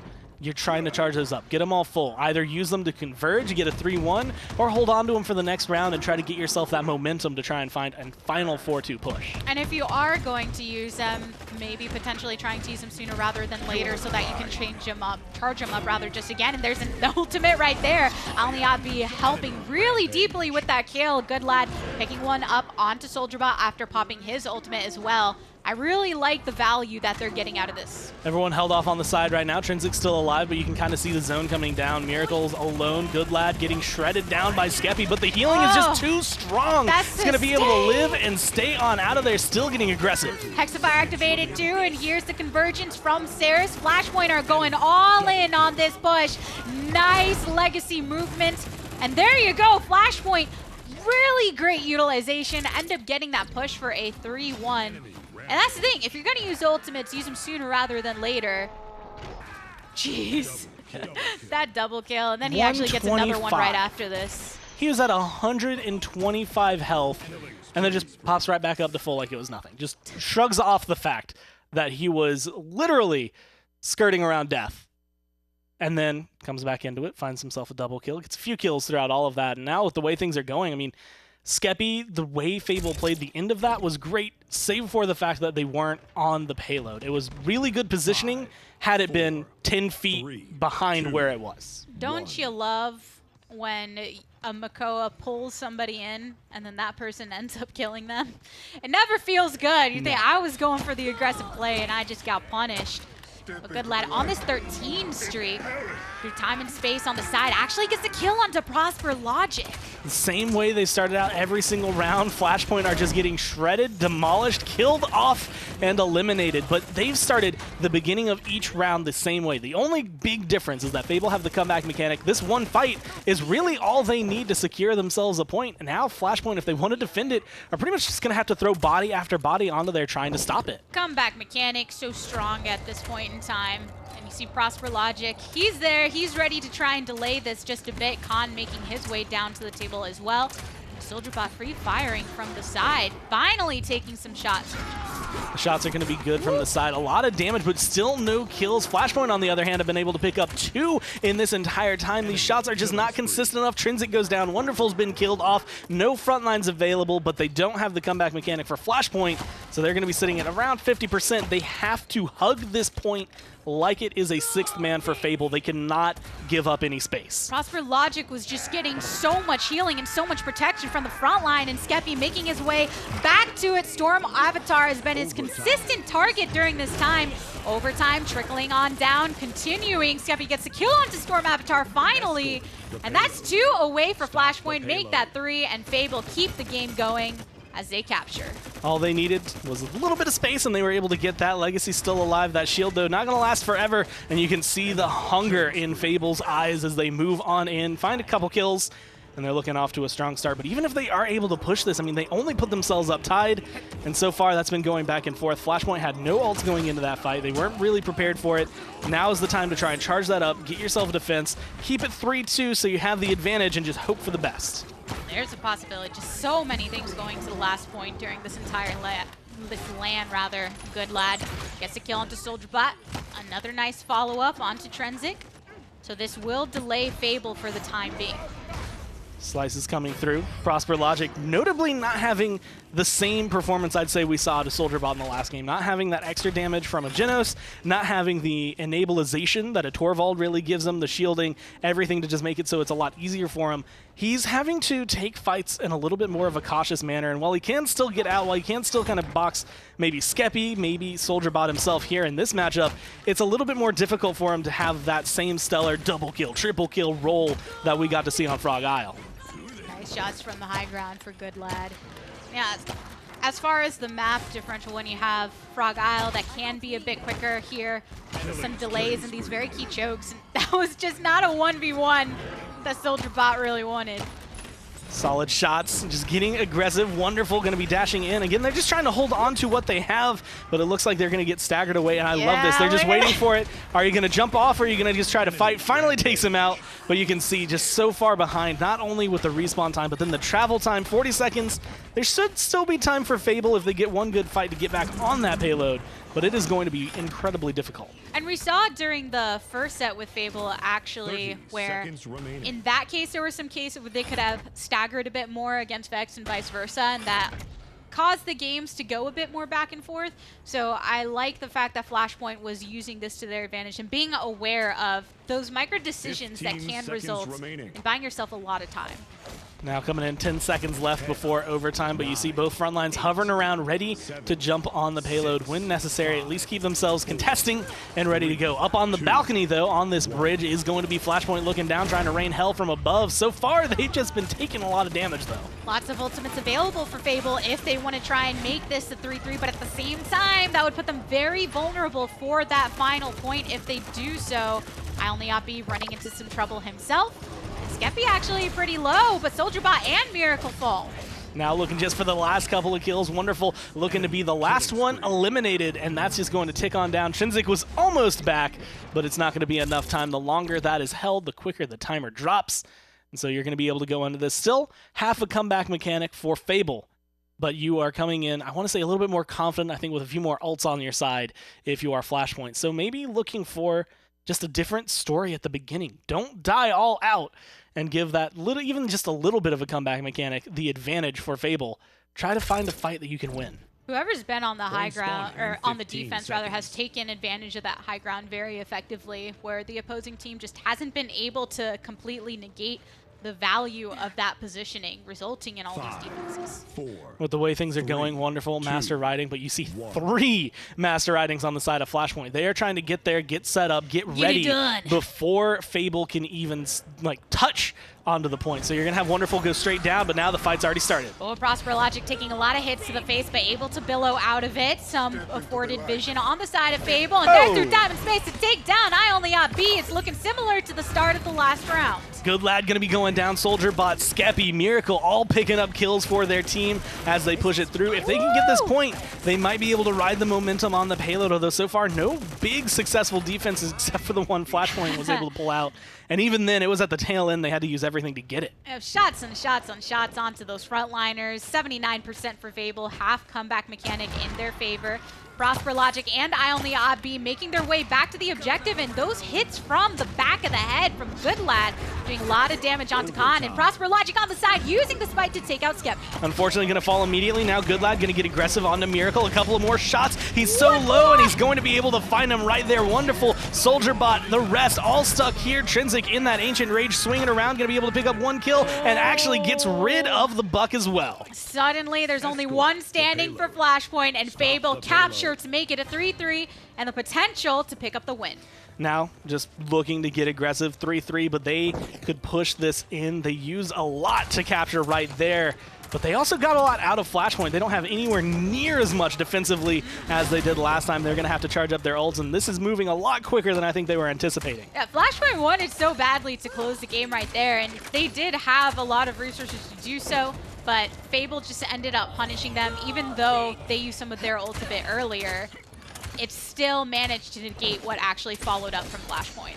Looking to try and lock down Prosper Logic. 1 shot, 1 kill. Soldier Bot going to be able to get rid of him, and now just gets aggressive. Storm Avatar will stay alive, though. Legacy kind of pincers them to make sure they're all caught out. Staying alive, 3 members, 2 front lines, and a flank. And Miracle just trying to keep them all topped off himself. Oh boy. 1 minute and a half, and they are coming around the last bend. Convergence pulls one in. Eye on the op B goes down, so less on the defense. Legacy picks one up. There's another one for Good Lad, so Fable feeling a little weak in the knees without their healing. But it's continuing to rain on for SoldierBot. Wonderful Intrinsic now with SoldierBot back. Actually feel like reinvigorated to get right back in here, get onto the payload, try to go forward. They have a minute. They don't have to rush themselves. They don't have to push too hard. And you can see 12 streak from the Makoa, 84% on that Ancient Rage. Once he gets that charge back up, that is a perfect thing to contest in overtime, keep yourself alive, and potentially push it, especially if you just keep erasing Op B like that. Oh, dodge on that. Good Lad. Ooh, I don't think he anticipated getting locked in by 2 members of the opposition. There's a spite onto Wonderful, and here's actually the big guns being rained on down.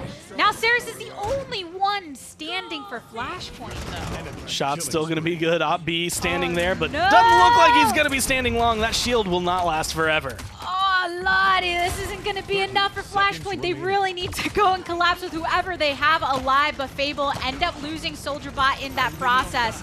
And here's the Immortal coming out from Wonderful. Really wants to push this on through. And another Convergence. Prosper Logic and Storm Avatar picking up kills. Ancient Rage, though, has been popped and is swinging as hard as he can. Prosper Logic looking to try and get rid of Trinsic, dancing around right here. He's the last real hope. 6 seconds left, but you can see SoldierBot coming around looking for some damage. Without any front lines, though, you're not going to live forever. Everyone that is up on the side of Fable, they're just too far to make it in time. And this is a similar thing that I believe we saw from Flashpoint in their semifinal, where if they're on the defense, whoever is up, just go on in. Guns blazing, you know you're going to give your life in the process, but it's almost as if they anticipate the sinking of their timers will eventually happen, where they'll have more and more people up at a time, and allows them to hold. Once again, fighting on even ground. One more point gives a team the lead. Flashpoint, when it was even earlier on in this map, we're taking it, but now we have items online that are going to make the difference. You have a lot of damage from SoldierBot, who so far hasn't really been the primary focus, I feel, from Flashpoint, but with the way things are going, I think the eyes need to be on where Prosper Logic goes, where SoldierBot goes, and how those two will clash and potentially cause trouble for one another. That Convergence has a tier 3 morale boost. We saw it twice in that final interaction and already passed 50% on the recharge. So that could be one way for Flashpoint to attempt to turn around a fight if it goes to the wayside of Fable. But 18% for the side of Red, still climbing. Nothing too bloody just yet. Spite, Buck Wild, both available now for Flashpoint. On the other side, though, we do have the True Power if Skeppy wants to go in, try to isolate someone. He's going to be going for Storm Avatar immediately, but he gets locked down. Storm Avatar escapes. Skeppy actually has to retreat to get on out of there. Right into the stealth, and now Skeppy needing to heal up as much as possible, but Prosper Logic, oh, he just missed him. No, he's right over there, baby. He's right over there. But now he's healed all up, still going to get targeted down by the enemy flank. And this is a great angle that Prosper Logic has achieved. I mean, exactly what they needed. Just a big enough distraction that you're all looking, where'd the Talus go? Where's that? You lose 3 members immediately, then a 4th falls right after. You've been staggered apart, pushed back. 69% picked up for you, but stalled as Fable are now taking back control. 75, and Abby might be able to get there, but he's going to be really low by the time he touches. About to be hitting the 90 soon enough, and there is the Convergence. Holds down, followed up by the Spite onto Wonderful. A little bit of trouble for Prosper Logic, but Wonderful is still nice and low, enough for Legacy to finish him off. Good Lad in pursuit of the Genos. One more smack in the face, and he should be down, but actually has to heal himself up in the meantime. 99% to 93. Overtime is trickling on down. Trinsic very low, finally going to fall right there. Skeppy, though, has 2. Legacy picks up 2 on his side. SoldierBot now Wonderful joining the fray, trying to get in. 93 to 99. Overtime still ticking as Fable are really on their last legs. They need these respawns. They have to hold this for a long time. The shield can only last for so long. Charges off to the opposite end, and Prosper Logic manages to clean him up, so Flashpoint take the victory. And Miracle literally touches down 1 second too late. Almost able to get it, but Flashpoint now pulling themselves ahead. And honestly, when it comes down to it, they just took that fight. There was so much that went wrong initially, which is the way every single point fight went for them. But finally, were able to kind of rally it back. Every resurgence they had was strong. A very different approach to the fights during that last round compared to others, where Fable would start a big team fight, and that's how they would get their early percentage, and then maybe a secondary fight that happened after. But this was kind of Flashpoint goes, gets the pick. They actually sat there for a while. Then Fable did the exact same thing, sat there for a while, wasn't very bloody or anything. And then it was a battle of sustain who can sit on the point longer. In the end, Wonderful fell. So, who do you think was your MVP of that game to ensure that Flashpoint victory? But we're going to send it over to the desk. Let's see what they have to say. Wow.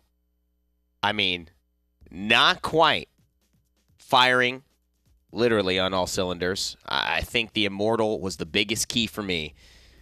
Didn't get it off in that last round, man. There were two really big things that happened in the last point fight. First of all was that Fable took a massive advantage with Skeppy playing a mad game of hide and seek. True. The second one was the fact that that charge locked out the ability for Wonderful to use Immortal, which would have bought time for the rest of the team to regroup. We were looking at it, talking, and say, this is going to buy a full reset. This one ability, this one ultimate, which was actually...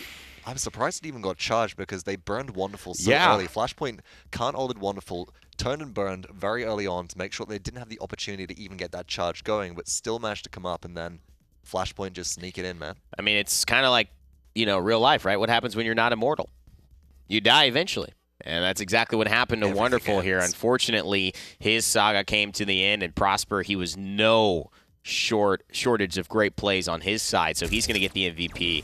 And I think to good effect, the Zen has proven, even without the Genos, to be just huge. We saw it come into play in round 3 as well, just helping to stall that payload before it got in. They were on the precipice of losing. Absolutely. This combined with the Khan as well, especially to have that CC immunity to make sure you can use your counter, your Billow effectively.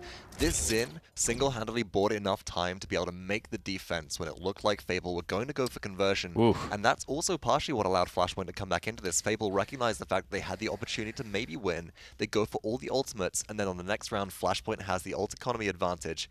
Prosper Logic, though, with 129,000 damage. That is an incredible step for this Zen. No damage amp besides the Khan on their team, and we noticed Prosper playing a bit around the Khan, but often was going into the backline looking for some flank plays, and then coming back around to reset the objective when necessary with Billow to buy time for the team on respawns, which wasn't always the most clean situation. We remarked a few times as well that some of Flashpoint didn't recognize the opportunity to stagger, to not stagger and to take an early death, jump off the map, or just let themselves be killed early on. Yeah. And as a result, there were some situations where that Zen was necessary to kind of reset overtime because the rest of the team was so staggered out they had to regroup. It was a really incredible game. Went down to 3-3. Eventually, Flashpoint would take the win. And we obviously have now Game 4 coming up very soon. Soldier Bot did well on the Cassie. Flashpoint were excellent on the retakes. Really, I think this game could have ended earlier, but the problem was, in my opinion, Flashpoint have notoriously, from what I've seen, ignored comeback mechanic law, which is the fact that sometimes it's better to go 3-3 than 3-2, give your opponents a chance to have a comeback mechanic advantage on a point fight that could end the game with the preceding push, and instead, let that payload go in and say, let's just fight them, equal ground, mano-y-mano. And when they do that, they actually win that point. When they don't, they come this close to losing, much as a result of this man who has 185,000 damage to his name when it's all said and done. But it's still not enough to give Fable the win. It really wasn't, and in the end, you're remarking about that comeback mechanic, about the ways that you can play around that by manipulating game score in effect and allowing your opponents to tie things up to put yourselves in an advantage where necessary. The thing that I'll say as well is that that provides just overall a longer capture point fight. And the one issue that I've seen throughout the duration of these games so far is that these teams have a very back and forth style. One takes point, and then one comes back in. Maybe it's because Skeppy finds a pick like they did onto the Ceres or stays alive. Or just stays alive and plays hide and seek, and then it just swings and it flip-flops back and forth. I mean, he really almost had that game-changing moment where we thought, the fact that Prosper Logic didn't see him, he couldn't spot him out, and he just turns around. Oh, this is beautiful as well. Look at that blitz up. It's traverse from high to low, chase down the Ceres. Traps her. I will mention with this as well that I was surprised at the fact that Skeppy got the kill there. Flashpoint did turn around, they tried to respond to it, but they didn't seem to really do enough to focus down this Talus and force them to transport away, and I think that's partially because we saw Storm Avatar come very rapidly out of Shadow Travel going, I need to heal my team. Yeah. Everybody's here, they'll respond and keep me safe, and unfortunately, Skeppy's behind you, and Skeppy is waiting. Yeah, and I think Skeppy also, they might have misunderstood or I think maybe underestimated the value of Antediluvian and the combination of the fact that he's dropping down to a Khan who, with a Battle Shout, a lot of times, CC immunity, 800 plus health, that's going to help you out, but not You just when it's combination anti-heal. me. I might have. I can't say for sure, though. But if you do have an inkling that it might have happened, I think you can trust your instinct. Goodness me. All right, let's talk a bit more about that Khan, man. The one thing that we've seen coming up a couple of times now, and 2 games in a row today, has been the Khan pickup. It's been that battle shout style of play. It's 1-2 every games in a single row. time. It's 1-2 games in a row. But is it what's really making these teams win? The ultimate certainly does a lot. I'm wondering if it's maybe just a bit of confirmation bias that we're seeing here at this point. I mean, let's not even say this. Let's say that the damage picks up top are what's really turning the tide. The fact that you have a Buck, you have a Zen, you're getting your Ruckus on the table. All of these things are now, the team who's kind of prioritized the tanks up front. I mean, it was an interesting Genos first pick by Fable. Let's not forget that. Miracle did a good job, but a first pick Genos hasn't really been the meta we've seen this weekend, and then they go into their 2 front lines, whereas Fable, Flashpoint, after losing with that same draft strategy, just take the 2 damage options that Fable had won in the game prior. So it seems like maybe we're starting to see a little bit of a pattern here, and that your 3rd, 4th tank, picking them up with a Khan and that's not that bad. Problem is right now, I think that those picks, as the maps change, as we do have the map draft ready, are going to become more and more varied. We've kind of gone through the cookie cutter, the vanilla area of consoles so far, where we've had Bright Marsh and Frog Isle and Serpent Beach. It will be Jaguar Falls because we still got one of those. We're still kind of, vanilla, yeah. We're still that mayonnaise. Vanilla map pool right now. We are full mayonnaise on desk here and in the games, folks, with Jag Falls being that compact map. So I'm expecting to maybe see a Buck and a Zin come out again. But it's after that when things get really, really interesting here, when we got to see some more diversity, when mobility comes into play, when maybe also we might go for, instead of that, we fully stack on point and just try and survive. Who will survive? I think at this point we have to look at, you're right, Vox. Is there something more to this pick? Is it the Khan back mechanic? Is he the one that's really bringing these sets back into, I think, competition? Or that competition. Ability, I still think that ability to turn and burn, though, is so valuable. You grab somebody, you just say, everybody shoot them and they die. We saw that executed so well yesterday with the Fusillade Drogos as well. Notably in picks, though, Drogo's absent throughout the entire duration of today. I'm wondering if that's just due to the fact these teams are starting to pick a bit more hit scan in terms of Vivian. There's just that constant threat of, I go into the air and I'm focused down very quickly. It could just be, also champion pool as well. Flashpoint, Fable, we know that they could play it. Is it their optimal choice? Maybe not. We didn't see them warming up on Drogos. We saw that Mave being something that Fable definitely stuck to. Both Sigala out of the way now. So if you're going to ban, I think Fable here have to ban either the Zin or the Buck. What you do is you don't allow Flashpoint to get that double kind of damage dealer going. I feel like ban the Janos, honestly. Yeah? You take that away, as that's been obviously the first pick.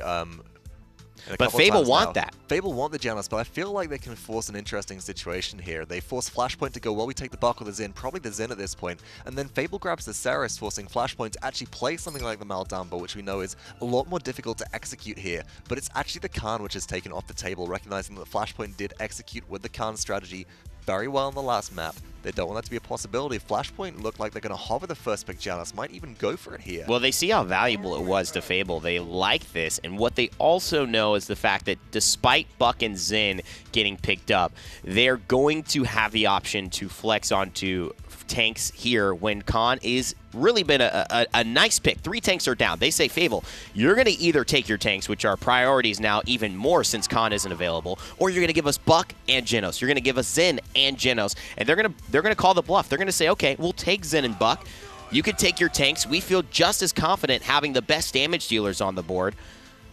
It's still going to open up Flashpoint for a pretty comfortable Cassie here if they want it as well. Could go the Cassie. I'd be maybe expecting something like a Talus as well, but recognizing that their front line is an opportunity here. They've already drafted their support. The damage has primarily been taken by Fable. Unless it's triple DPS and they grab something like a Cassie as well, they won't be going into that. So they're drafting core line early. Now, I like this from Flashpoint. They're drafting neutral picks, which means that as Fable is about to lock in their next 2, they're looking like they're going to hover the Ruckus now. It's probably going to be front line and maybe a support here, leaving a flex open as their last pick. It gives Flashpoint more of an indication as to what Fable is drafting, so maybe they can go for something like the Drogos here. I mean, I love what they're doing, too, because Makoa and Fernando are really those 2-point tanks that you would want, and they're so flexible damage-wise. You could have taken the Ruckus, and it's good for Wonderful, but now you force Fable into a Barrack, and, I mean, there's been a lot of times that we've underestimated a Barrack. I'm not going to do it here. He can definitely swing with the big boys if things work out, but it's not what people think first of when they look at their tank options right now. Yeah, and Fable had 2 real frontline options here, and so if they wanted to go for double frontline, it was Ruckus and Barrack or Ruckus and Torvald. And on a map like Jaguar Falls, where there are so many line of sight breaks,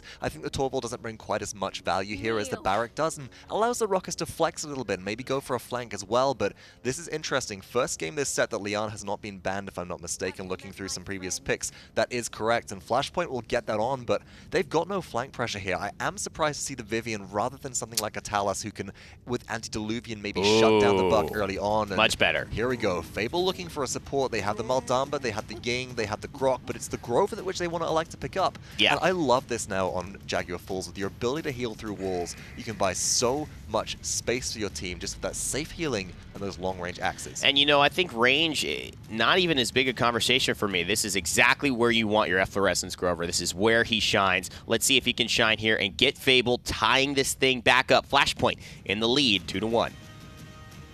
So far, this set's looking like it can go the distance, just back and forth. It kind of feels as though Fable were like forced into some of their drafts, but at the same time they were like, well, let's just make the best of it. Let's go ahead and try to curve this and make it feel, I want to say just again, a little bit more North American than what we've seen out of some of these teams. Don't forget to vote for who you think is going to take this game, number 4. That will be available in your chat. But interesting draft overall. We saw a little bit of Barrack yesterday, and I think they said it very well on the desk, how you never really look at him and think, this is going to be the game changer, but once in a while, whether it's the hair trigger Barrack that really stands out or otherwise, can have an impact. Not usually what you would think of and go, okay, we're going to first pick him. This is everything we want it to be. But something that's always comfortable to fall back on. I'm more interested really in seeing the switch up. We've seen a lot of Saris. We've seen a lot of Genos. We've seen a little bit of Maldamba, and we've seen some not too successful Grover. And I don't know if we actually have gotten to see the Pip come out as the solo healer, but Miracle here is going to be the one that I think is kind of the big weight for his team. How well can he heal? This is a good map for him. This is a good way to get some control, so I'm expecting a lot. Wow, starting to go in the favor of Flashpoint with that voting. But Wonderful on the Barrack. I think that's something you can expect when you get those offhand picks. But Legacy getting the first kill onto Miracle. A long hook downtown. And just literally everything you would want in the hook. Who did you grab? Their support, the only one that can actually heal them up. We killed them off of it and then immediately followed up with a frontline. Now we're just killing them left and right. This is definitely Flashpoint playing a draft they're comfortable with and feeling a lot better. This is Fable's map, and it's actually noted that they did not lose on this before LAN. This is one of their best maps. Legacy has just been so killer on this Makoa throughout the set, having double kills here and there. Very great use of his ultimate. Hooks, not always going to hit 100%, but that's just expected at this point. But when they do hit, getting a lot of value. There's another one right into the face of Wonderful. The Legacy ends up falling. Just being able to use that dash, get yourself a shield as Barrack, using that bowling ball card we saw earlier. And now it's kind of rotated back. Fable are fighting in. 99% is where it's been stalled, but they've got a couple kills to push Flashpoint away. The question is, how are they going to approach this? Right now, Good Lad is stuck between a Barrack and a Zen. Not somewhere you want to find yourself. Soldier Bot's going to be able to walk away with the kill, and they're still on the point. Flashpoint able to rotate back over to the objective. Ionly putting his foot down. Soldier Bot with the spite. And that's going to be a nice way to clean that one up. It's a 1-for-1 trade. Legacy into a little bit of trouble as well. As soon as that shield falls, he is down 2. That dash from Prosper Logic was 100%. I want to say just kind of fear. Oh no, we're losing this point. We got to 99% and they literally ripped it out of our hands. And I have to go back to say, I mean, the first hook we saw was perfect. That hook onto Barrack was a mistake. You were low when you were looking at Legacy. He was really low, and he just pulls a shotgun right into his face. And that is the thing. There have been some great hooks that have resulted in very killer kills, but then at the same time, that's not the first time we've seen him pull somebody in where, yes, it's great that it hit, but it ended in his own demise. And right now on Fable, you have Soldier Bot back on the Zin, 8th streak going for him so far, and that's a pick that's worked very well for them.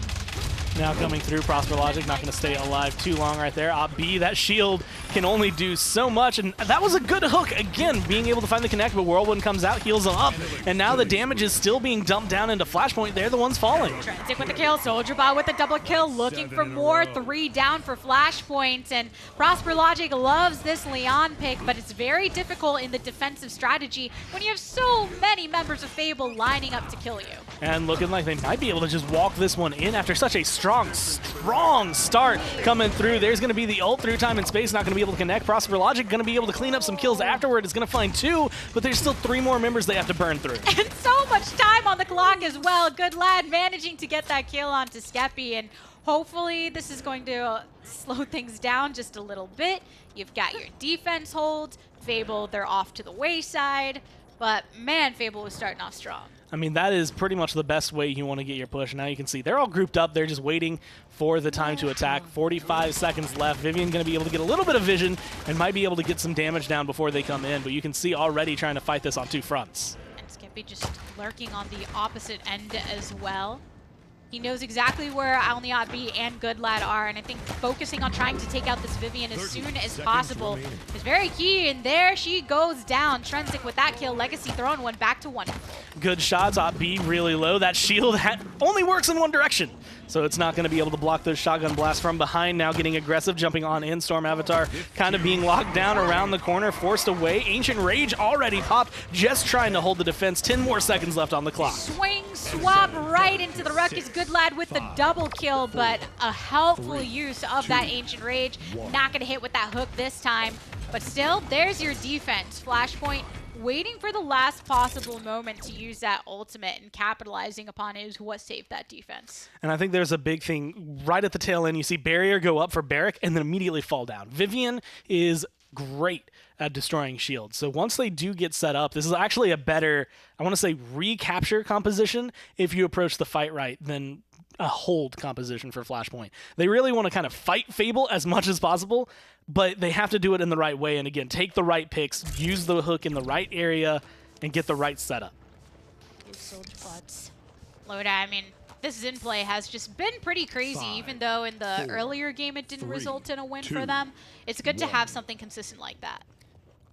Coming into this, almost all of their ults up on Flashpoint, but just not quite. Legacy not going to have his at all during this until a later engagement. Now, immediately the damage is coming through. Zen is just eating health bars for breakfast. Oh, and the friends come out to play. Skeppy, nice sustained combination of him and this ultimate, but the dome shield goes down from Barrack. Wonderful gets the kill onto Legacy. 21% for Fable, but starting to get counteracted. There's it through time and space to take out Wonderful himself.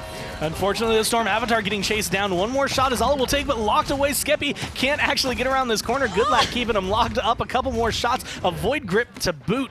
It's going to be able to get them the kill. 45% picked up for Fable, but now returning. Flashpoint holding on to it and looking to try and get rid of Miracle. He's going to be a big stagger. 11 seconds left until he's back. Oh, there's a hook. Nice way to finish that off. Legacy with the double kill. Out calling those columns as MVP in that interaction. He could not get around with the Buckwall just to finish off that Genos, but it's still kind of just stuck in the moment. 78 to 48%. So many Flashpoint members do not want to let off this objective, because it feels bad when you got that 99% previously and it's stripped away from you, but SoldierBot's rotating around, finds some shield hits, but trying to get to the back of the head. Immediately Void Grip killed off Prosper Logic with the credit for that one. Now looking to find Trinsic and get aggressive. Go on in. Wonderful's still alive, but it doesn't look like it's going to last long. Good Lad credits for that one, and they just erase 3 for Fable and looking to maybe make it 4 as they force Miracle to jump off the edge. Nice hit to make sure you get that kill credit. Miracle said, bye-bye, I'll see you in just a few seconds time. Flashpoint getting that capture and starting to get some really good early action on the push. There's another Prosper Logic ultimate, but ends up actually giving his life. Honestly, feels like it might have just been used to give him that immunity, try to stay alive a little bit longer. Did not capitalize on much. Ancient Rage going to be popped. Vivian does have the Sentinels. They're going to be coming out. The damage is looking good. And potentially the turnaround. I mean, Fable now looking exactly the way they made Flashpoint look. They are just getting erased, demolished, and killed out. Having those Sentinels in combination with that Ancient Rage, as long as that lasts, was a great way to go ahead and ensure you got those kills onto the Grover, onto the Xin. And now you just have one more bend before you have the B line. And here's the positioning you're going to see when you're that far up with the aggression. And just the way that it's working as well. There's nowhere that Wonderful really can set up to get defensive the way he would like to on this barrack. Although if they can get aggressive, they can find the right kills. They can at least take out one Sentinel, maybe take out the other one, but it's still a lot of burst, a lot of consistent damage from Vivian. And then you try to get in the face of the turtle, he's just going to take you down. That was so quick on that push. Sheesh. Legacy, we've talked about him plenty on this Makoa, how impactful he has been. But this composition showing a lot of synergy with these ultimates. And in the end, after using the Vivian and the Makoa ults, getting those kills, then no one was able to come out of the spawn doors on the opposite end with any pressure. And I think it was huge, Legacy being here as the sub and having the performance he's having. One of the things he had mentioned in his pregame interview was the fact that he was nervous about it. He was taking in, the role of Swiper, and Swiper messaged him before all of it and just said, hey, man, you don't need to be nervous. You're a great player. You deserve to be there as much as I do, and I think you're going to be able to hold that. And because of that, he's actually felt a lot more at home. And, I mean, he's on an 11th streak. He's doing amazing for his team, and the fact that he's been able to be here as a sub has been stellar for them. Having that level 5 one step ahead for Goodlad has allowed him to really just spread himself across the map, but you hear some ultimates coming out. Soldier Bot gets a kill onto Legacy after taking down Skeppy. A double kill for the man on the Xin, but it's a 2 for 2. Going to get taken down one shot, but Billow is just so good at keeping you alive. Wonderful now on the chopping block as well. They're just going to opt for him. Still one Sentinel alive, but 67% charge to getting both of them back if it does eventually go down. And they're just pushing Fable back one more time. All they need is this point, and they can find themselves up 3-1 in the set. Look at this 20 streak for the man, Goodlad. Jeez, he's not letting up the pressure at all. And even with this consistency, it shouldn't be long if they need that ultimate to get popped up. Nice results in the kill on Skeppy, but Wonderful's made his way to the objective, throws down the dome shield, lots of shots raining down from Trenzik, but he gets focused down. Wonderful luckily picks up a kill for their favor, make that a double kill, but it's still climbing for Fable as they start to make their way back. And there's still Vivian at least charging up her ult through all that. Finally, the streak is ended, gives a lot of ult charge over to Fable as they sit down. 89% comeback mechanic working its magic. They might be able to touch one more. They're going to touch down, but Whirlwind comes out, giving some overtime time for them and getting the heals out and the CC immunity. Everyone's just a little more sticky on the side of Fable right now. Flashpoint trying to keep their way in this, but so many of them are far from the objective. They can't make it in time, so Fable, they get the capture. That felt exactly the same as at the end of the first round, or the end of the first capture point when it came down to it, where it's just Fable in control, they're about to capture it, Flashpoint are just running in one by one, trying to get it. Now the Sentinels are popped, the damage is good, and they're looking to try and start this defense out a lot stronger than they did, but Goodlad gets taken down that time, not finding anywhere near the same amount of value out of that ult. But still aggressive with this push, and here's another Ancient Rage from Legacy, picks it up onto Skeppy, and there's nobody else really around for him to snowball that into continuous kills, but just getting that one pick off to at least delay the push that was still going through at a nice pace is all you need. Coming around and just trying to get aggressive and stop him, actually just completely get rid of Soldier Bot as he gets aggressive there and pushing him back, keeping Fable kind of butting against a wall that eventually they can break down, but they've built a couple more behind them. They're just comfortable with their positioning, trying to get this as a choke point where they still have a couple spots that are really good holds for them to fall back on. So Flashpoint not sweating too hard just yet, in a very similar position that they were on the last map during Serpent Beach, where they aren't completely in control. They're not going to be able to win off a defense, but they're a little bit more confident in their abilities to keep themselves going. Yeah, I really like just some of the approach that both of these teams have been taken, where Wonderful, still a great player, still showing those MVP strats as he's had in the past, going for the attempted third LAN victory. But a lot of times, even when he's throwing up the dome shield, he's in isolation, and Flashpoint's made sure to go ahead and just tackle that. And again, it kind of feels weird seeing Wonderful switch away from things that we've seen him be so successful on in the past. But Trinzik here on the Ruckus has been very, I want to say, like hit or miss. There was a moment there where he got into the fight, popped his emitter shield immediately. It gets erased by Vivian like it's nothing. And he's fighting two. And he has his Hexafire. And the question is, at half health, do I pop it and try to get as much as I can out of this? And admittedly, they still end up getting the point, so it doesn't make too much of a difference in terms of the fight. But it's just he keeps finding himself in these really difficult scenarios as a Ruckus. And during the last game, we saw a similar situation where it was 3-2, and then winning a defense on that third, so you don't actually get the point. And it's just this brawling match that's been continuing throughout the set. And we saw the same thing yesterday, where when you know that there's a best of 7 ahead, and Fable's best bet of actually getting the win for the set in its entirety, it's probably pushing this all the way to a Game 7, then that's going to be pretty exhausting when they're all going this long. And it's one of those things, I mean, you look at the way these typically go, you know, they're doing best of 5s most of the time in the finals for PCS. So putting themselves in a position where it's like, okay, well, your best of 5s are gone. You're going to have to go not only a little longer, but you're up against teams that are going to keep it neck and neck. You're going to go 3-3 in a few maps before you actually even get to the end of the game. And this is actually the best point, I would say, if you are Fable, to try and tie it up and keep yourselves at least in contention. Try to make sure that no demoralization creeps in on your team. Here's a killer choke. Flashpoint managing to hold it in the meantime, but Fable rotating through the side passageway. And Ruckus for a moment actually staying onto the objective, but forced to back off to help the rest of the team. Ionly fairly low in HP, and the Whirlwind activated by Grover, and this is the way that Fable is finally able to break through that passage. Now the shot's going to be good. Legacy getting low right here, and he will end up going down. This payload might go in, but honestly, there's kind of, again, going back to Serpent Beach, not a big downside if this goes in, other than being tied and you have to fight on the point. There's going to be the alignment. Whoa. You have Op B standing once again. Immortal going to come through. They're trying to hold it. 15 seconds left on the clock. And he's actually staying right in front of this payload. Does not want it to continue. Wonderful gets a double kill. Good Lad and Legacy evening the odds just a tad. But Skeppy, despite taking a lot of damage from ultimates, manages to heal up nearly to full previously and is still in this fight. Ancient Rage activated. So Legacy looking to hold it down for his team. Now shots are going to be good. One more swing. Wonderful's going to go down. Op B, credit for that one. Overtime going to just go and 0 on out. And so you get your defense. Fable does not tie it up. They have half a comeback mechanic. But honestly, if you're Flashpoint, you have to kind of consider, what did we just spend to get that defense? What do they have to enable this next point capture and potentially give them, again, what we saw on Serpent Beach, 1 point, all you need to capture and push to be able to win it. Yeah, that's a tough decision to make when it's not going to be game point and you still are really trying hard on that defense. You're popping the Ancient Rage just to keep that going. And then now this next one, yes, it also won't be game point for the opposing team.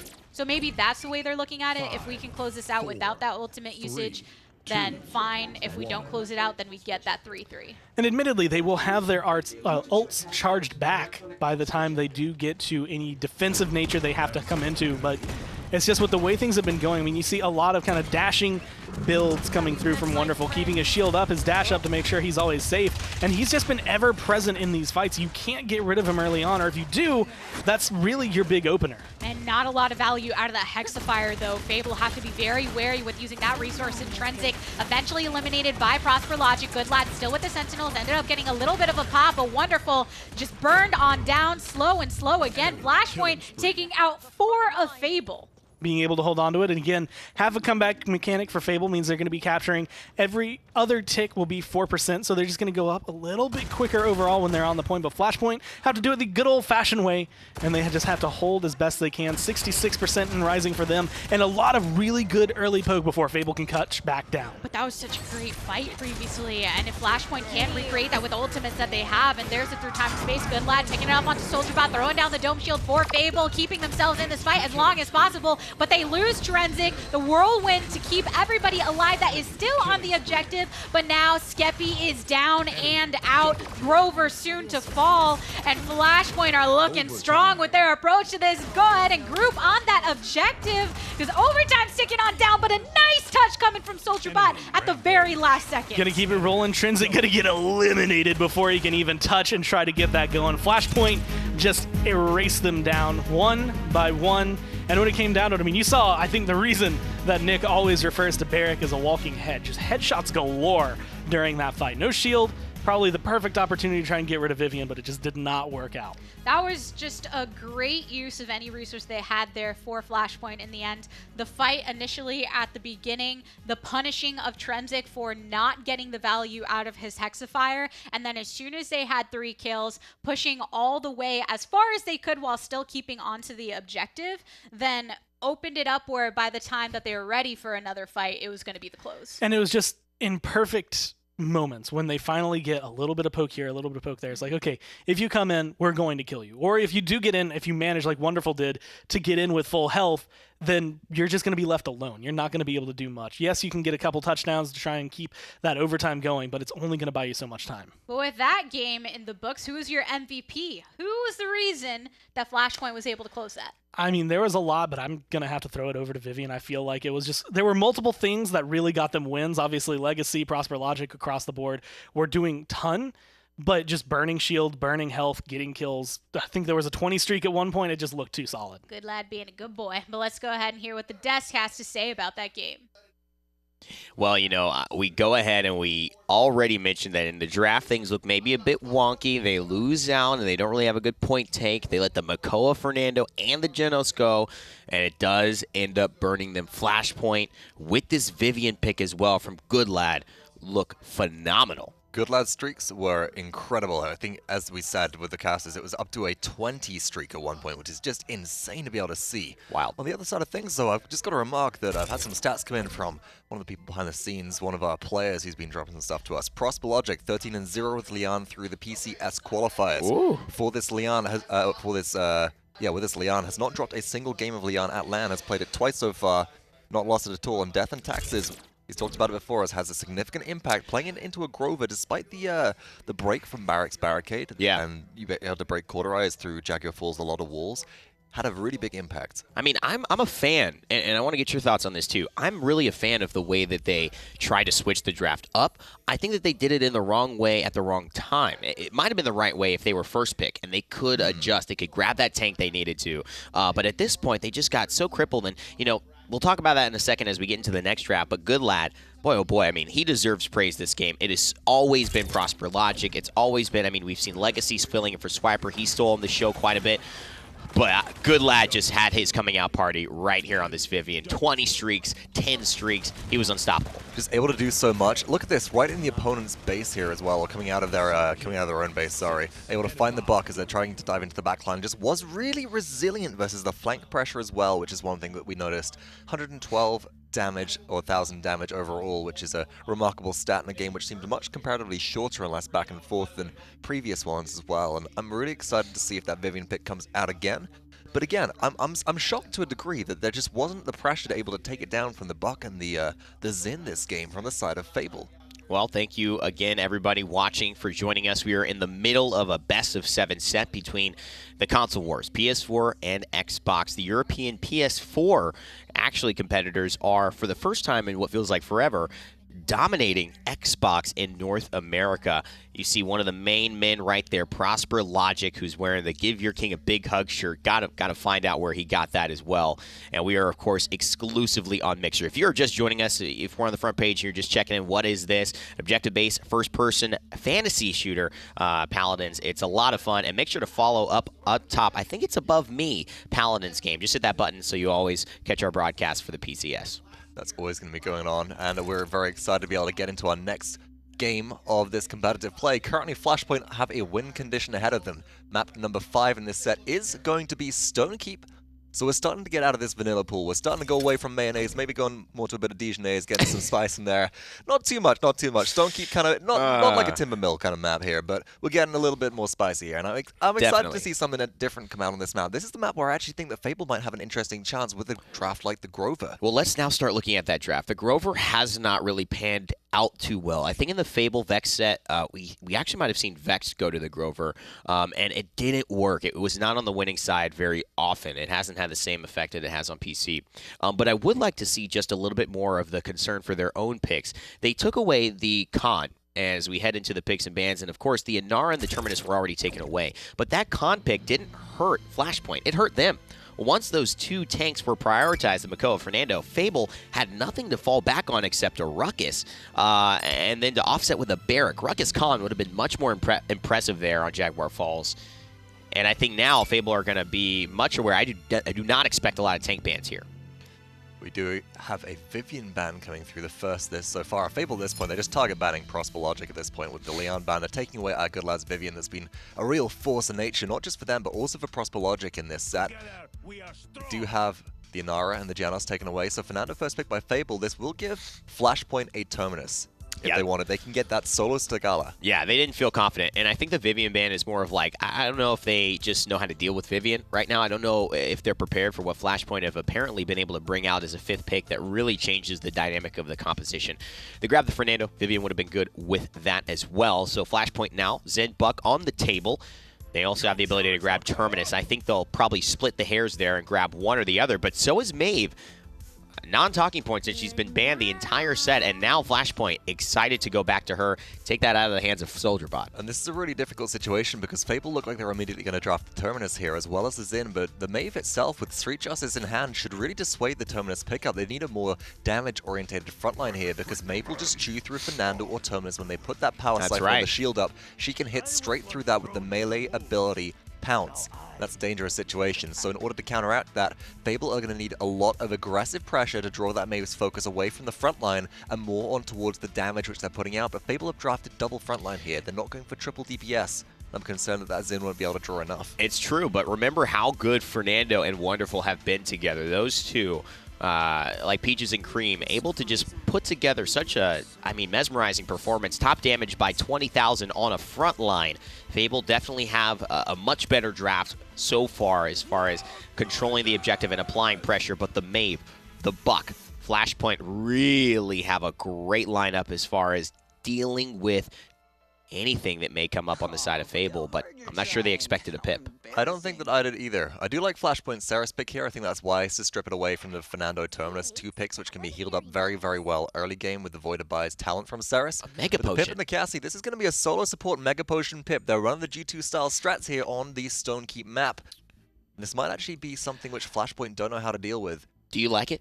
I like it. I think that this is very, very effective about playing around the fact that you have these shields that you can throw up, receive a lot of burst healing, and then get straight back to fragging. It's very good also at playing around the Maeve. Maeve deals burst damage, you get a lot of healing coming back through, you top your tanks up, and all of a sudden that Street Justice is less valuable as we do have a Khan pick it up last for Flashpoint. This has to be another turn and burn strategy. Khan has won 2 out of the 3 games he's been available here in this set, and I'm very excited to see if he can win this one. Flashpoint on the precipice of taking Game 5, and winning the console wars here. It's not what we expected. PS4 is not what we expected. Europe was not what we expected, but they're about to do it after their disappointing loss in the Vegas land with Envy taking down Fnatic. Let's see if Europe can claim the title here or if North America will battle back.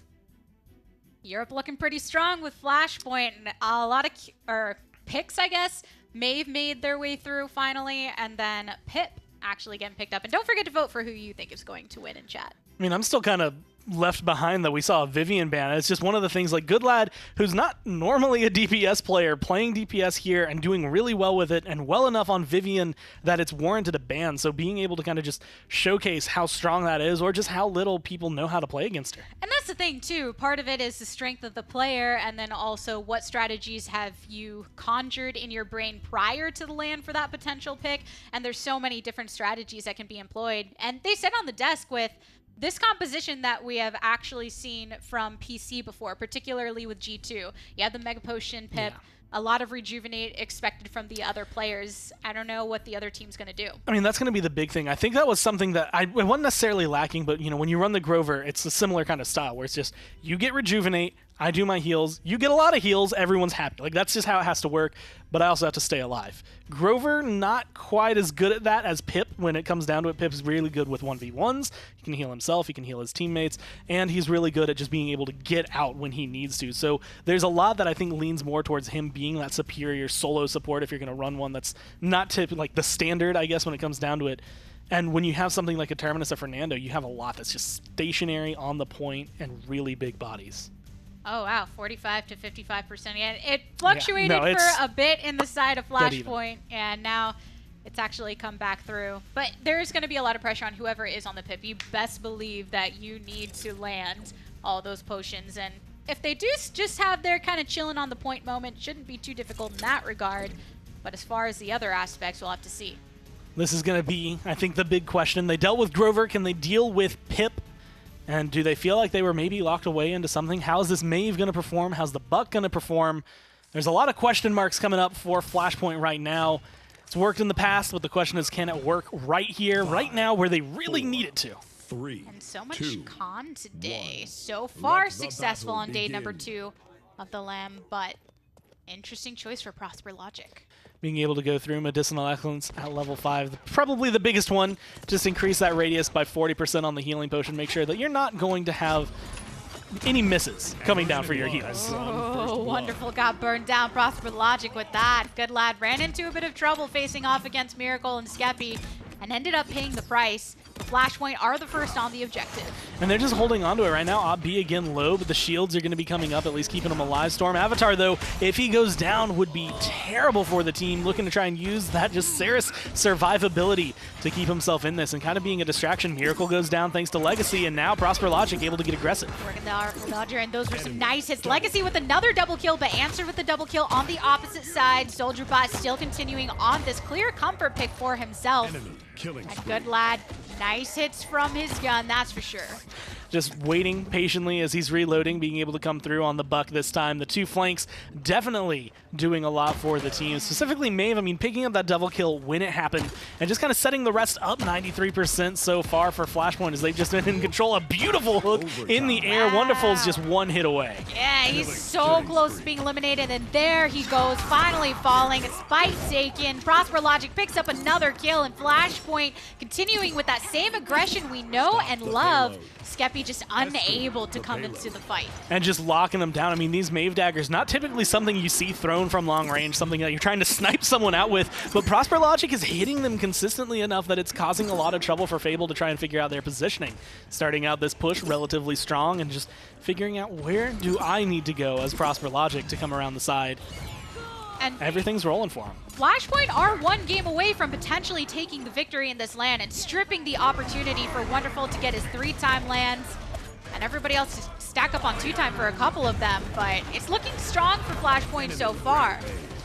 Good kills, good shots. Skeppy getting low. Skeppy gone. Wonderful as well. So that's going to be opening it up as a 3v5. Low health bars for Flashpoint, but immediately the healing comes through. They get right back up.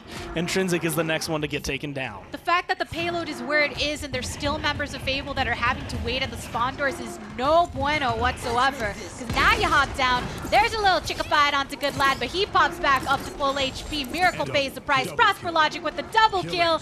And Fable is just fading. I mean, that was just perfect coming through, kill after kill. Prosper Logic delayed triple throughout all of that. Picks up 3 towards the tail end. 10 streak for the Maeve, but that's nothing to be highlighted in comparison to the way the team just played that. I mean, the Evil Mojo comes out. I think it hits 1, and they just, again, I think, you know, it's said on the desk earlier, you protect the president. Keep him alive. Once he keeps going, you're golden. Those are some big smiles on the side of Flashpoint as well. A little laughing, and then you go over to Fable, and it doesn't feel great when you came in as the favorite for so many people to win it, and now you're on the struggle bus. Well, I mean, you know, you go back, you look at bracket predictions, anything coming down from this. Fable was expected to win their first set in a 3-0. That goes all 5 games, not the way they expected it, not the way anyone who has been watching them expected it. And so you see, okay, well, Europe is a contender in this. Then you go and you look over and you're like, all right, so how does NA PS4 versus EU PS4 work out? And Flashpoint, again, kind of surprisingly are the ones that take advantage of that. Normally we have NA finals. So being here in the first place is impressive, but now just being able to take down the team that everyone thought was going to beat them, and they're doing it cleanly, just like that. It's streaks on streaks on streaks for Flashpoint as well, glowing with pride. Glad 11 to his name, looking for some more shots onto Wonderful. I only have B so low, but able to survive in the meantime, increasing his defensive strategies, pushing Soldier Bot with his tail between his legs. Prosper Logic getting that last hit. And it's, I think, really important to notice, this is Fable's map choice. This is somewhere they wanted to be able to take this, and it's just not going the way they wanted. The pip heals, everything just not clicking the way that we've seen it in the past. Wonderful's back. He has reanimated if he needs it, but that's 96%. He's going to go down. Is he going to pop it? And 99% overtime settling on down. Wonderful using the reanimate, brings himself back into the fight, throwing up them hands, but is it enough? Nice hit right into the face. Storm Avatar picks up the last hit onto that, but Fable needing to rotate as soon as possible, but even with their strongest foot pedaling, could not make it. 11, 13, 17, 18, and 22 streaks on the side of Flashpoint. No one is dying. No one is missing their chance to be a part of these kills. This payload is moving. They are 1 point away from dethroning North American Xbox One as the reigning champion of the console wars. Fable have to be so scatterbrained right now. What do you do in this situation? For the first time, you're down 0-3. Every other game has been a major back and forth. And Flashpoint, looking so strong. Legacy still on this Makoa like a boss. SoldierBot finally going to be able to end one of those streaks. No Prosper Logic for a little bit. Definitely gets rid of a lot of that pressure. But on the side, Good Lad still getting kills. Trinsic goes down. SoldierBot kind of locked in this area where he just has to use that survivability. Going back, even that heal to the face does not seem to do as much as they really want it to. And there's still enough members here on Flashpoint to keep getting aggressive. As aggressive as Fable are forced to be on this defense, they're not actually getting as much of a return. Prosper Logic takes out Wonderful, and look at the sustain and the power that Flashpoint is providing despite a couple pickoffs happening. Buck went from 1 health and then had 3 sources of healing. His own Khan Saris brings him literally full health once again, and now they're starting the roll one more time, getting this payload ever so close, and Fable are locked inside their base. Even pop the Buck Wild. There's still a convergence online too if Flashpoint want to go for some styling in the last potential moments of this set. That's a nice evil mojo, but can they actually clean it up? No, both chickens pop back into human form. I only got B eventually taking a spill. Trenza getting that. Skeppy throwing one back onto Good Lad, and potentially a chance to hold. Right now, being able to hold him back, 28 streak on Legacy. If he goes down, that is a big ult charge on the side of Fable, being able to find the kill. Prosper Logic still sitting back, throwing these daggers kind of steadily, consistently, waiting for the team. 30 seconds left, they're going to be able to regroup. You see them mounted up, coming on in. They just have to group around this payload, push it one more time to be able to find it, but they're going to have to get a couple picks to make this work. Ultimate's available to Flashpoint. Midnight is about to come up in the meantime. There's a nice hook right onto Wonderful, but he shatter falls into the opposite direction, throws up his defensive strategies, falls into some trouble with Trensic and Fable. They're actually holding pretty nicely despite the way it looks. Exactly what they needed. Overtime not even going to be possible as Flashpoint fall back. They're killing off Maeve and Buck, the 2 big contenders. But you can see they're just focused at this point. Yeah. This isn't a demoralization. This is, we cannot afford to lose this point. We can't afford to lose this map. You are against the wall as Fable. And on the other side, I mean, I guess still feeling a little happy, but maybe not as much. I mean, you could have ended it there. Didn't quite have the tools necessary. This is going to be the question as to how does this point go for you? Yeah, lots of happiness still on the side of Flashpoint, but you got to make sure that you actually go and close this out before you make those smiles too big. It's 1-3 currently in their favor. And Fable have to be extremely meticulous. You can't afford to just throw out any ultimates without thinking them through. And even the evil mojos we saw, they were actually hitting 1 or 2. It's just not quick enough for it to actually convert. Legacy on the point, ready to go. Wonderful does have reanimate, and he's already half health, so he's going to be able to need that one as it comes through. Healing going to be there for a little bit, but Legacy right now, he's the undying 8-0-20 with the way things have been going, and that Ancient Rage is popped, and he's ready to keep going. I only happy with that kill. Before that reanimate comes back into action, Fable, you got 3 standing around, trying to have this impact, but Flashpoint, they're continuing with that Action Storm Avatar, picking one up for himself and completely negating the reanimate. 19% picked up for Fable, but it's been stopped as Flashpoint passed the 50% mark. Again, closing on in. 1, though, mounted, coming around the side, will be able to get overtime. Good Lad, relatively low, having to take this fight on the high ground and figure out where do you want to take this engagement. Flashpoint actually move away from the point and look to try and take this, but a beautiful convergence. And here's actually the Buck Wild being utilized as well. Miracle taken out of the equation. 81% for Flashpoint, following up on the ultimates with Trensic with the punish. Legacy, he is still here in action. Another double kill to his name. Wants to keep it for the team, but it is even in the kills so far with the Immortal popped by Nando. 35 streak right now, looking to maybe make it go even further. 36 and that 99% overtime coming through. Miracle low, Miracle dead. Wonderful's going to be able to touch, but it's getting very close for North America to get knocked out and eliminated. Shatters into the middle of them all, ends up falling with no ultimate available, and because of that, Flashpoint with the victory for the game, for the set, for the match, for the LAN, your champs. Legacy just went a perfect game. He's got his plushie Makoa. He's excited, literally undying in that last game. 38, I think, was the last number I saw. He just kept going, and it never stopped. That was the most Fuego streak if I've ever seen one in console. And for it to happen in the last game, we saw in the interviews he was nervous, wanting to make sure that he showed out for his team. They're not here with their technical full roster, but when he was given that Makoa, whew, he couldn't be stopped. I mean, we've had 3 console wars 2 times in a row. North American Xbox were always the winners. Wonderful was on both of those teams. And now North American Xbox has been dethroned. EU PS4 has taken the reign, the crown, put it on, and they're happy to wear it. I've always loved the Flashpoint homies, man. This Oregon, the team that's standing behind them from EU, and it's always great, actually, from our perspective, seeing just the switch back and forth makes our predictions hard as heck to make. I will say, Prosper Logic, before any of this started, comes up to me and just says, if I get Kinessa, it's game over, we win.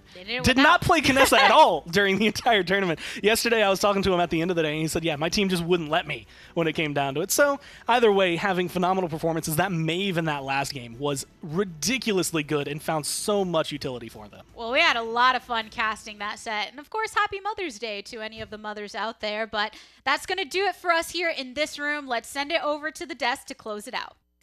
I can tell you the mothers of 5 specific gentlemen are extremely happy right now, and maybe even 6 with Swiper the One and his family celebrating Flashpoint's victory over Fable. What an incredible performance and a perfect game in a finals of a best of 7 for a championship. I've never seen it done. I don't know if I ever will see it done again. The legacy, no words. What is it with substitutes and lands that we have going on here? What is it? There is a problem. There is something going on with substitutes coming to our lands and just overperforming it. I don't know whether that's just the fact that people go, okay, well, they're a substitute. We're not worried about it. We're not going to target ban them. We'll take away the Leon, the Vivian, and not the Makoa, which was from my calculations here. Let me just punch in a few nuts. That was somewhat the problem. It's just a picture of Makoa and the legacy. Turns out the 40 streak was the problem, Johnny.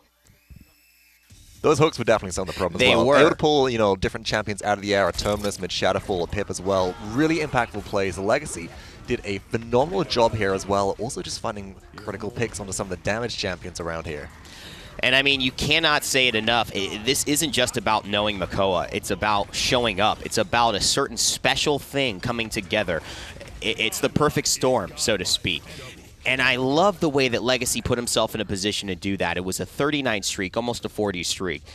And you got to say, it was Storm Avatar who also on a 30 streak in that game. It was, look at this KDA, 26.5. My goodness. I got to unbutton my jacket here. Say, are you kidding me, young man? Congratulations. Congratulations. That was one hell of a play. You get a nice little, shot from me there. And I got to say, who else aren't you getting a happy congratulations from? Flashpoint take not only for Europe, they take it for PS4. A lot of big moments that just happened. It's the first time in console wars history that PS4 has ever really come out on top like that. They have proven Must have been God of War releasing.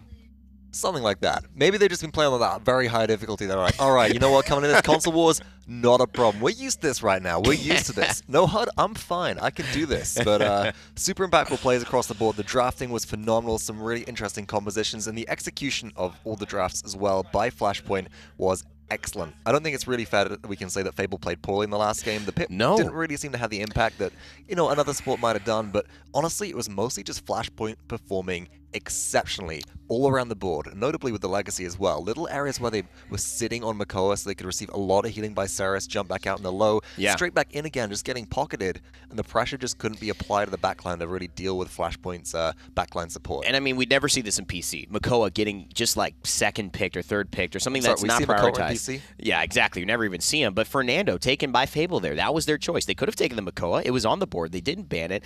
Those things come back to haunt you. And then you see a 39 streak. You feel like, man, we lost this in the draft. They were just too overwhelming. And the Khan let go again, used as a great secondary tank to fill out that roster. That battle shout was huge. Firing line showing up like we thought it would at high levels. And again, showing that he's a great player. He's above Barrack, in my opinion. Goes into as firing that line. secondary Call it firing tank. squad at this point. Oh, Because yeah. some of those ults, especially in the last point fight, we saw the Khan ultimate used to be able to grab Fernando through their shield, disable that shield, and just lift them up there after a battle shout had been used, saying, I've just damaged out my team. Take him down.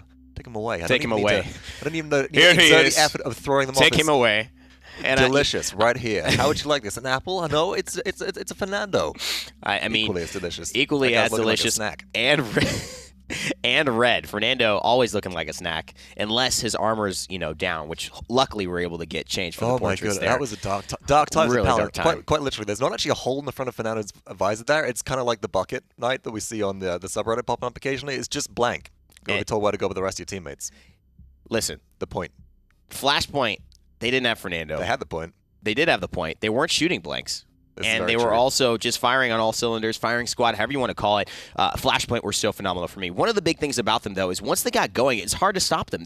That's the thing that I've said about Flashpoint since I've seen them in the interviews. These guys are very momentum-based. They're G2, but without trash talk, right? They have a little bit of it, but it's a little bit more European style, where it's a little bit more just jovial, fun. There's too many Brits on there. And like, there's too many Way of the too many. specific type of Brits where they're like actually just no, after you kind of Brits. Yeah, after Instead you. of like, they got that London bravado up in there. But no, Prosper Logic throughout the entire duration of this set was going absolutely ham. He's the guy that screams momentum to me. He's Totally. the core of that team that gets everybody riled up, keeps them going, and also when things go bad, is able to help put them back on the right track as well. Just boost them back up to a point where they're feeling comfortable no matter what the situation. He really feels like their driver, and they kind of take note from him. What is he doing? How is he feeling? How is he playing? Okay, now we step up our game. We're ready. We feel confident. And I love that other guys like Legacy, what a story to come in and be the sub for a guy like Swiper the One, who couldn't make it here because of visa issues and because he couldn't get to us. It was unfortunate, but Legacy had to step up. It was his time to shine,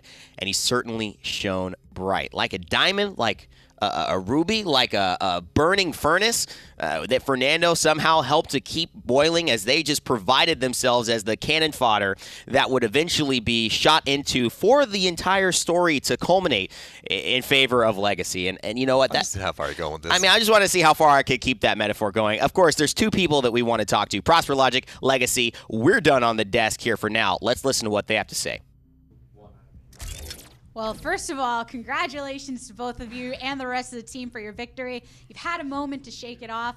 And I want to ask Legacy, in some of the earlier interviews, you're saying you're nervous, wanted to hold it down for the team and prove yourself. Was that a major motivator in your performance? I mean, yeah, it was like I came into it being, it's like I'm here to fill, so it's like it doesn't matter how well I do, because worst case scenario I just get thrown away and like it's like whatever, but like when you have a performance like that at LAN against like a team that's as good as Fable, like it's amazing. I mean, being able to go through not only like the last game, just unkillable when it comes down to it. I mean, like the rest of your team, everything on Stone Keep, it feels like Fable were trying to drive it somewhere that they'd be confident. But when you saw Stone Keep, what were your thoughts? Well, I think when we saw Stone Keep, that's one of our better maps, I think. Oh, we were very happy. And then to we see saw Stone Keep. Makoa get through bans after game 3, and we were like, should probably pick that one. Legacy looked at me and went, we've won, Makoa's through. I was like, why aren't they picking Makoa or like banning it? Because like they were banning Lian and Vivian. It's like, that's cool and all, but like I'm getting top kills every game. Like it doesn't matter. They were focusing so hard on like countering DPS. the DPS picks, like Lian Vivian, was doing really well I'm happy earlier. to one trick And they Makoa just every game. gave us Makoa, like, I don't know what they were thinking really, but I mean... Two questions. First one for you, Prosper. You said first time on the Mave. Yeah, Talk us through that decision and how that seemed to pan out. The last time I played Maeve was pre-nerf Maeve when she healed with her 9 lives legendary. Wow. That was, what, 3 months? More than that? Yeah. 4 or 5 months ago. 4 or 5 months ago. Yeah. And we didn't know Maeve's how strong she could be until we kind of saw it in the first round with Fable versus Vexed. And I was like, I can't really play that hero. And then the draft happened. We're like, we need Maeve. Yeah, because we We picked need- Makoa Maeve, and then we picked Makoa, and we were like, well, They're I'm gonna playing get Makoa, yeah. so like, because I was gonna play the Maeve, but then we were like, well, I'm playing Makoa, so So I was like, he was like, I'll play it. I'll do it. I was pretty nervous, but I went for it, and I was just focused on the Terminus because you can't really do much against a Maeve, and it was really good fun. So Legacy, I mean, Wonderful's been the 2-time MVP. He's 0-11 in that game. You were on a 39 streak, 14-0. So I think it's only right that this goes to you, sir. Sub to MVP. MVP. Sub to MVP in 1 weekend. I'm calling you the console bonker at this point, man. Yeah, Incredible sub to MVP. performance from you guys. What does this mean to you? And do you have any shout-outs for, Swiper at home, of course? Well, I think for me this is amazing going from literally going into LAN, everyone was like, oh, he's just a sub. He's gonna, they're gonna beat Onslaught and then lose to Heating Up. But then when you go into it and have a game like that, like the 39-0 game, like I think I earned this, to be fair. Like I'm not being like too much, but when you go 39-0, against Wonderful, like you have a good game, like. Congratulations, Flashpoint, the first European team to crown themselves champions here at the Console Wars. That's going to do it for us here. Thank you guys so much. And again, congratulations. Shout out Swiper the One. Shout out Swiper the One. Well, shout-outs to Swiper the One indeed. It's great to see that Legacy is having that bonker moment, gets the MVP, and what a great guy to get it himself. Guys, we are basically done here, but we do want to just culminate this by showing you how this week transpired, or this weekend, a couple of days, really. It was Vex and Fable who fought tooth and nail. Flashpoint had a little bit of an easier run through Onslaught, and they would eventually take an even easier run through Fable to upset everyone, granting PS4 and Europe both 2 championships in 1 victory. It's a big day for them, and November 18th, I believe, will also be a big day for you all. That will be when we do our championships at DreamHack for the Hi-Rez Expo, which will be there this year. You can expect Smite, Paladins, Paladins Console, Smite Console, and maybe even some more interesting things we've got to show. It's been Evan Rayner. It's been Hugh Judson, Rain Day and Vox here. Thanks so much for sticking with us this time. And as always, remember to never give up, never stop gaming, and feed hard or die trying, Evan. That's the way we roll here now. All right. See you in the realm.